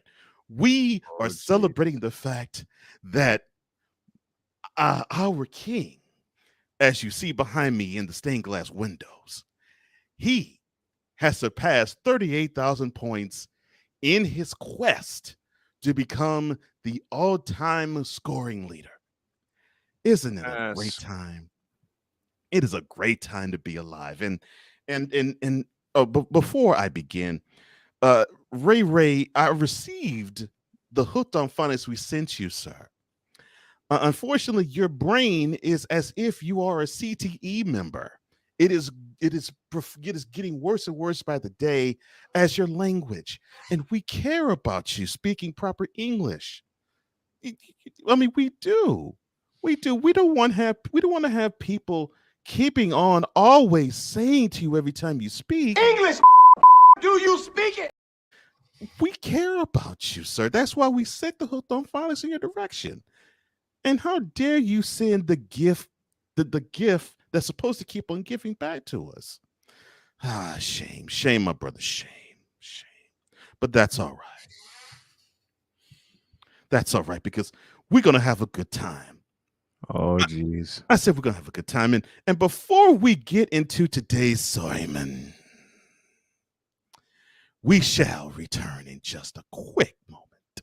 So I realized that I think even though it's not advertised, right, there has to be a place for stupid people.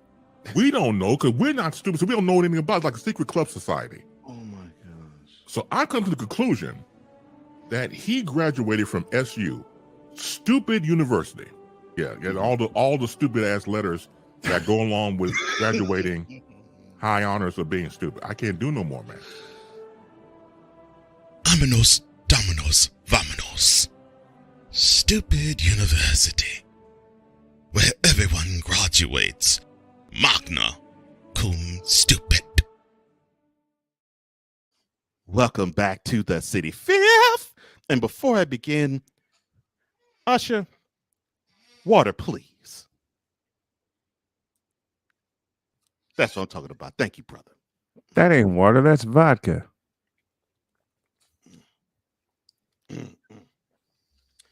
I should remind this gentleman that the Right Reverend Dr. Cardinal Bishop Pastor Deacon is speaking, and that when I'm speaking, the mouth needs to be shut. Now, as I was saying, today's sermon, and I think you're going to enjoy this, and today's sermon is, you can't turn a hoe into a housewife. Oh, no. That's right. That's what today's sermon is about. You can't turn no hoe into a housewife. Organist, will you please? I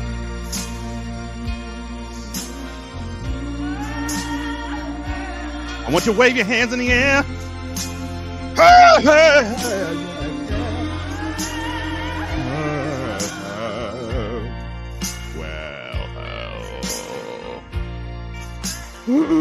That's what I'm talking about. And now, ladies and gentlemen, I'm going to show you what you should be and what you should be. See, you should be LeBron because he's all man. I mean, he moves mountains. All he has to do is just speak to things and it just moves out the way. Who told that lie? Like he spoke to ESPN about Rachel Nichols. That white heifer moved out the way. Who told that lie? He spoke to Lauren Ingram. That heifer is shutting up and trembling. I'm talking about this man. He just speaks and mountains move. They just move. They just move. They move. Yeah, they move. Yeah, they move. No, they don't. Now, first, just a second. Now, audiovisual board, when I cue you, hit me with it. No BS, hit me with it when I cue you. Got it? Yeah, you messed up when we rehearsed this, right? So we'll be on the ball today. That's what I'm talking about. All right. Oh, yeah? Preach, Pastor. That's what I'm doing. And I do it quite well. No, you don't. Now, as I was saying, Usher. Get your Cadiz behind next to that person that was just speaking. Lean on him. Will you get off me, please? Tiger uppercut. Now, stay down. Now, as I was saying, sermon is you can't turn no hoe into a housewife. And LeBron has played with many hoes in his career. He's played with many hoes. No and see, and the thing is, when a hoe comes to your life, I said, when a hoe comes into your life, a hoe only lasts for a season.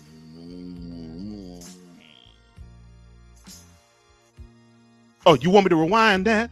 Okay. I said a hoe only lasts for a season. Oh, you don't believe me? Ask our brother Deshaun Watson up in Cleveland.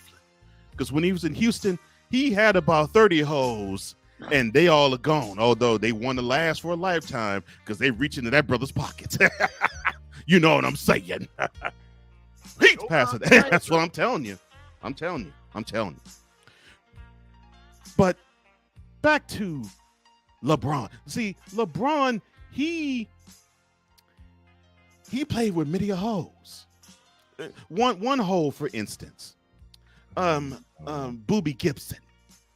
I mean, he didn't last for all 2 seasons. Then he gets married and to Keisha Cole, wrecks her career, and he gets divorced. I mean, it's just ridiculous. Just whole behavior on the court, whole behavior off the court. So sad, brother. So sad. And then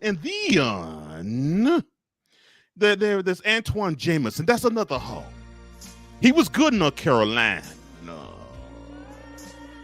I said he was good in North Carolina. Audiovisual board, I didn't cue you. Hand mitts off the board. Okay. Get me out of here! Usher, I told you. Now it's time for you to do your thing. Put your mitts on him, get him out, and if not, you'll be replaced, and I'll find someone else who will.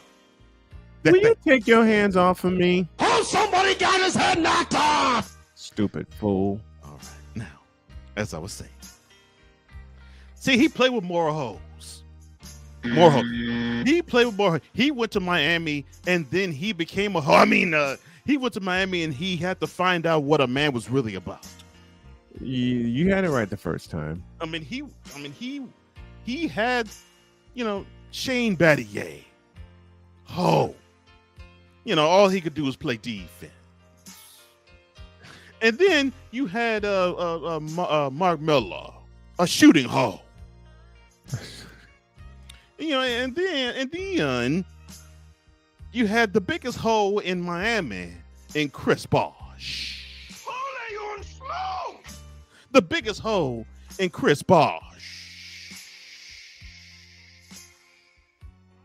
I mean, if you see pictures of him when he was having champagne poured down his mouth, you'd understand that his technique for oral sex is absolutely perfect. Hell no! Stephen A. Smith, I didn't ask you to speak. This ain't first take. Sit down and shut up. Hell no! I said sit down and shut up, Munchkin. Hell no! I said sit down and shut up, Munchkin. Hell no! I said sit down and shut up, Munchkin. Now, as I was saying. Well, hey, yeah. Now, LeBron, in his manhood, he didn't realize what happens when you come upon real men, because when he got to Pat Riley, he learned that was a real man. So he tried to step up to Riley like Riley was a hoe, but Riley had to hit back to him. He's like, no, I'm a man. Now you're gonna learn how to be a man, or you're gonna be the hoe that I think you are being right now. I think I just broke my chair. Let the chair break. Now, Riley taught that man to be a man. And I'll get to another one in his Miami days later. Woo-hoo! Now, when he gets to Cleveland, you had another hoe in Kevin Love. Who's that? I see he had another hoe in Kevin Love. Who's that? I see he had another hoe in Kevin Love. And then many other true hoes came. The truest of all, Tristan Thompson.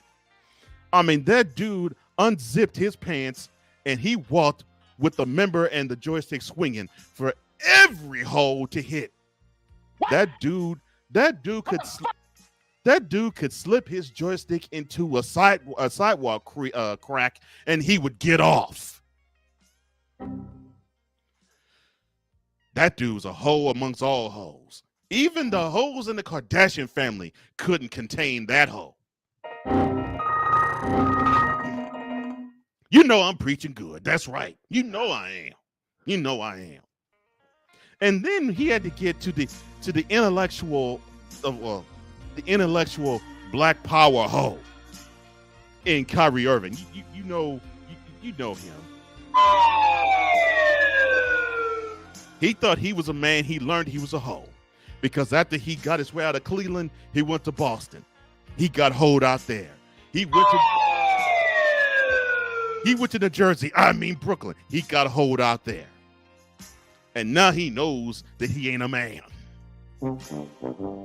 And then we get to his LA days. And he ran across many a member. Many a hoes. Kyle Kuzma, ho. Brandon Ingram, ho. Let me see. Austin Reeves, ho.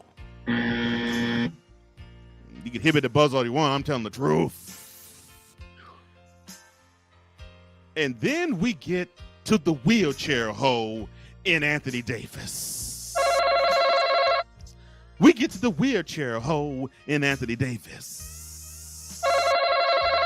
We get to the wheelchair hoe with Anthony Davis.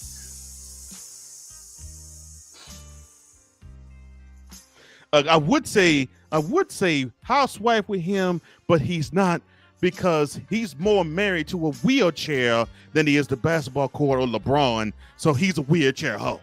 Do you believe it? Oh, I believe it. He's a wheelchair hoe.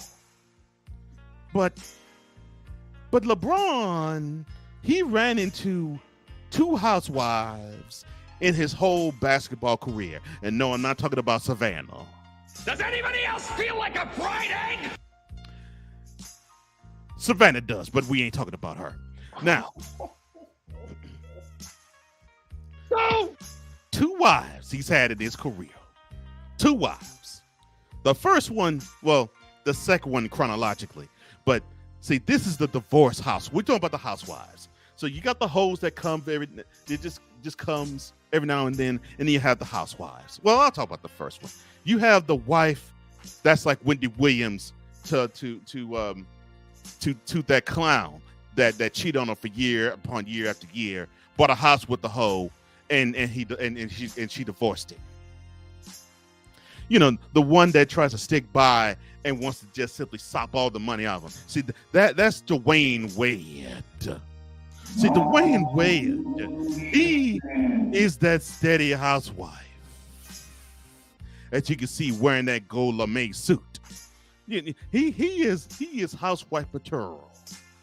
I say he is housewife material. And then we get to the wife that's in for a season in and out. And that one is Russell Westbrook. I mean, he even dresses for the part. I mean, look at this housewife. Blue hell. I mean, look at this housewife right here. LeBron James. He had to divorce that housewife. What in the all types of blue hell? So, the moral of the sermon. I said the moral of the sermon is don't get trapped with hoes. What? Find you a wife and everything will be all right. I said find your wife and everything will be all right. See, your problem, Stephen A, is that you with on them hoes. That's why you 55 ain't married. What?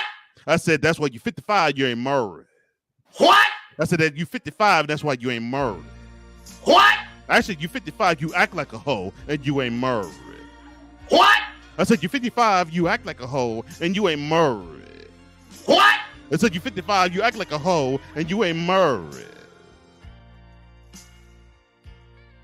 Now, what the hell's going on out here? I'm so glad you asked that, Vince Lombardi, because now it's time for us to get to the praising. You know, because you know we have to get excited about what LeBron's doing. He's about to make history. He is about to make history. I mean, it's remarkable what he's doing in these days and times. So I think Ray led me with, he calls it the brr, yeah, whatever it is. Yeah. Steals needed to surpass Clyde Drizzler. Who the heck is Clyde? That's Clyde Drexler, you fool. Anyway, 38. Hey, look, he put Clyde Drizzler. I don't know what that is. Okay, anyway. So there's also steals that he needs to surpass Scary Poppins. Okay, I see a subtype of red and black. I don't know who Scary Poppins is. 138. He might be talking about Scottie Pippen, I think. Yes. Okay, well, anyway. But it's not just the steals. The assists he needs to surpass Mark Jackson. Mark Jackson. My fellow brother in preaching, Mark Jackson. Okay. Yeah, 54. 53 actually, I believe. Poor Ray. He needs to know what 3 and 4 is. My bad. And assists needed to surpass Steve Nash. Steve Nash. Okay, all right, Steve Nash. All right, now that's 54. All right, all right, and then the all-time point. The one that we all are coming for. Points needed to surpass Carissa Diligent. Oh, yeah, he coached me on saying this. Carissa Adila Jabilam. Whoever he is. 316. Okay. All right. Oh all right, boy. all right. Now, he was excited for some reason. I don't know why. But he said this with a lot of glee when he did this. And you might need to help me on this. He said that LeBron is better than the players that are about to be put up here, and he called it the trash lineup. Who knows what this guy? I mean, Laurie Burr. Oh Lord. Okay. Goodness gracious, this guy.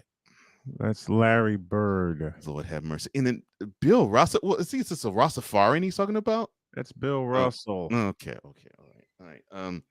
Shaquita O'Neal Carter. Oh, Shaquille O'Neal. Shaquita O'Neal Carter. Okay. All right. Hockey Labor Room. That's Olajuwon. Oh gosh. Why is he okay? T Ducker. Okay. All right. Lord, this guy does need hooked on phonics. I'm sorry. Will Chamber. Oh, that's Chamberlain. Okay. Mm-hmm. Will Chamber Commerce. Okay. Dr. Now you piss me off. Move him.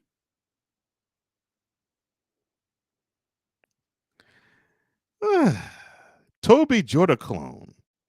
Trash. He says. Michael now you piss me off Jordan. again. Move him. Trash? Oh, Lord. Okay. I think that's Michael Jordan. Kyrita Herbal Tea. Okay. Who is that? Move him. Stephanie Corey. Is that Stephen Curry? Wow. Okay. Kevin. He said Kevin Durant is nappy headed. Oh, that's foul. Nickelback Yoda. What is that? The group Nickelback? Nikola Jokic. Oh, Nikola Jokic. Okay. Yanni Attention Corporal. You mean the guy that plays the pan flute? No. Oh, okay. That's Giannis Antetokounmpo. Oh, okay. Luka Doncic. Luka Donkey. Oh, that's messed up. Okay, all right. Donna Michelob. Wow. Okay. Yeah, Donovan Mitchell. Okay. And Dave said. Now you piss me off. Move him again. Ray is cold. Dame sent. Oh, that's cold. Oh my gosh, man. Why are you doing this, these people? Why? I don't understand this. Oh my God. Ray, listen. It doesn't take too much time. All you have to do is just learn respect, man. That's all you got to do. You're not supposed to shame these people. You're supposed to celebrate them. I mean, these are great players, all of them. And for you to want to celebrate in spite of them, you can't do that, my brother. No. These are greats that came before him and greats that played with them and greats that will probably play after them. Celebrate them along with your king. I mean, it's supposed to be a time for celebration. I say it's supposed to be a time for celebration. I think I just broke my chair. It's supposed to be a time for celebration.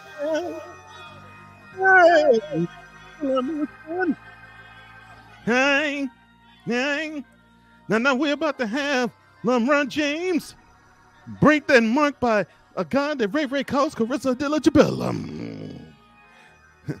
He now has scored 38,000 points. And he's about to break that mark. It's about to come soon, maybe around the time of the Super Bowl break. But he's about to break that number. Will you be in that number? Yeah. Will you be one that watches 38? 388. 388. Will you be in that number? Yeah. Will you be in that number? Well. Hey.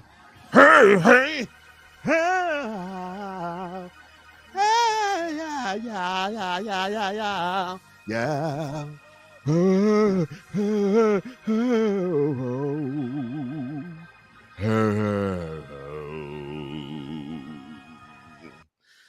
my gosh, this is a time for celebration. Where our brother is about to become one of the all-time greats in passing an all-time great. I mean, it is time it's time for us to be in the aisle. Get in the aisle. Stand on your feet. Boo! Let the dance. Dance, I say. Dance.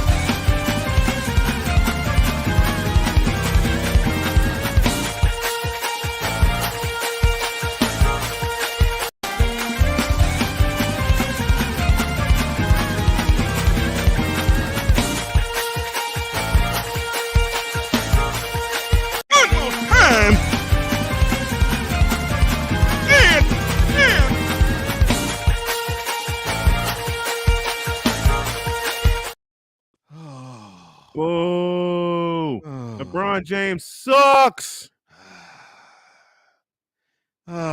This is a fun gig. I love this. Now, for all of you out there, if you feel led by this message, by the sermon that you heard, and by the celebration that you just saw, just hit the scroll on the bottom of the screen. Donate to $ Tallman Dr. K50, or donate to $ Host Cole Johnson. You will be blessed because you'll have this material and even more all at your disposal, all at your feet. So just support this wonderful platform. Support this place. Support the city. Fifth. I am your pastor, the Right Reverend Dr. Cardinal Bishop Pastor Deacon Winston Aloysius Jenkins. The third.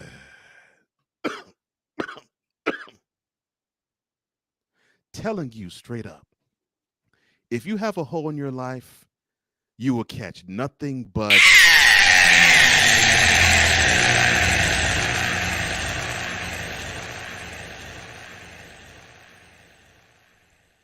This edition of the LJPN is brought to you by Grimy Chapstick. No more chip and chap.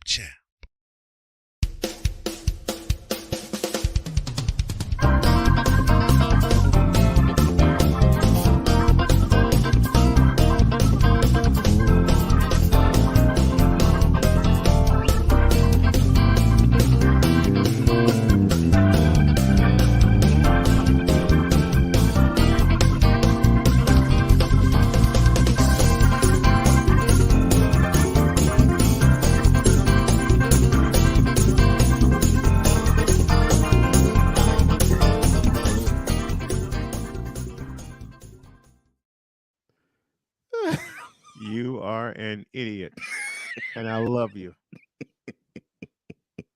Oh my gosh, the reactions here. Oh, yeah. Go ahead, man. Go ahead. I want you to lean on him. I was ready for that. Mm-hmm. I knew what I wanted to play. I had Street Fighter queued up and ready. Mm-hmm. I want you to lean on him. Iger uppercut.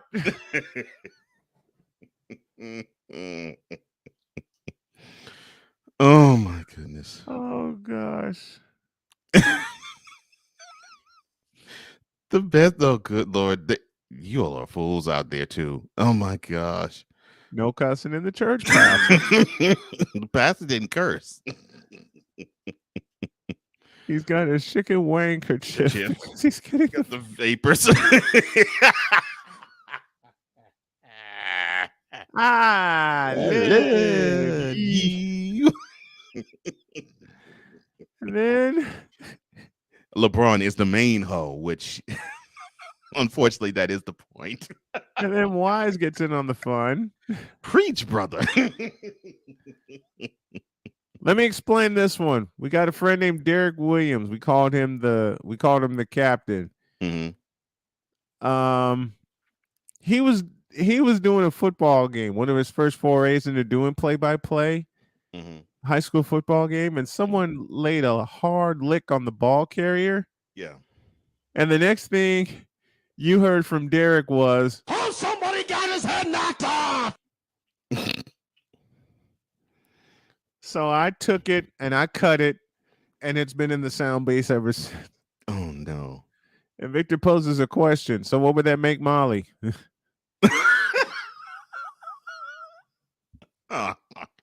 Well, LeBron never really had any issues with Molly Karam, at least from what I Yet. know. As I'm saying, from what I know, and yet. But yeah. But I mentioned Lauren Ingram and Rachel Nichols because both of them had LeBron's name in their mouths. So. Yep. and LeBron didn't like that. I know they continue having LeBron's name in their mouths. Mm-hmm. Oh my god. And to wrap it up. Oh no. Brother Gas is doing the caterpillar.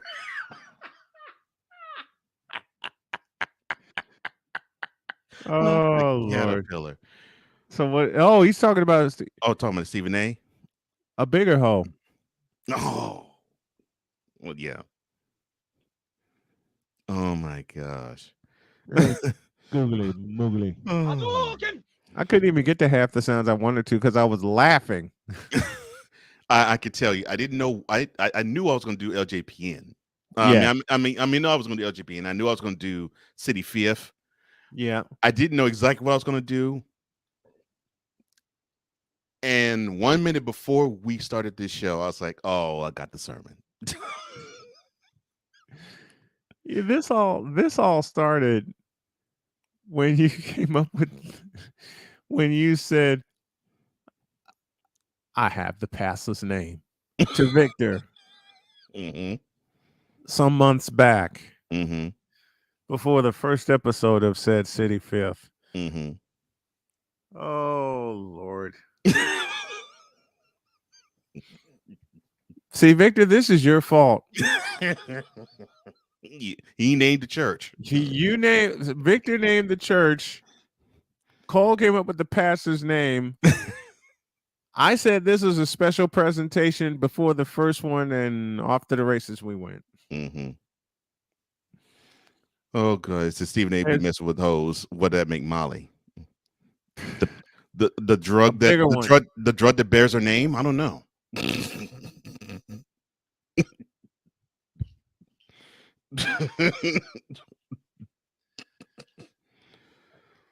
I've heard she basically is like, although she looks pretty, she's a tomboy. You know, I have an answer. Ray Center dead. I have an answer for that. Mm-hmm. Where is it? What does that make, Molly? You can fill in the blank.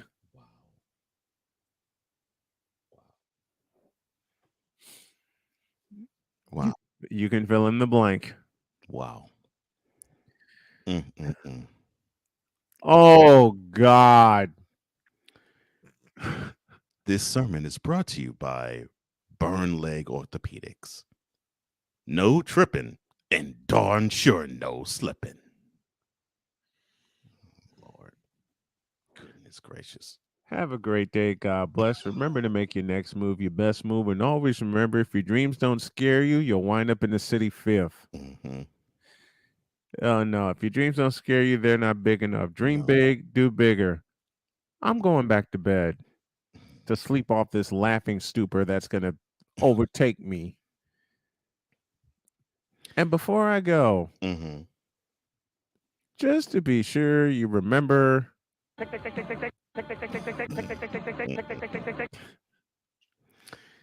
And everybody, who hates Ray and the City Fifth? Who? That's right. We're out of here. See y'all tomorrow when we try to get it back together.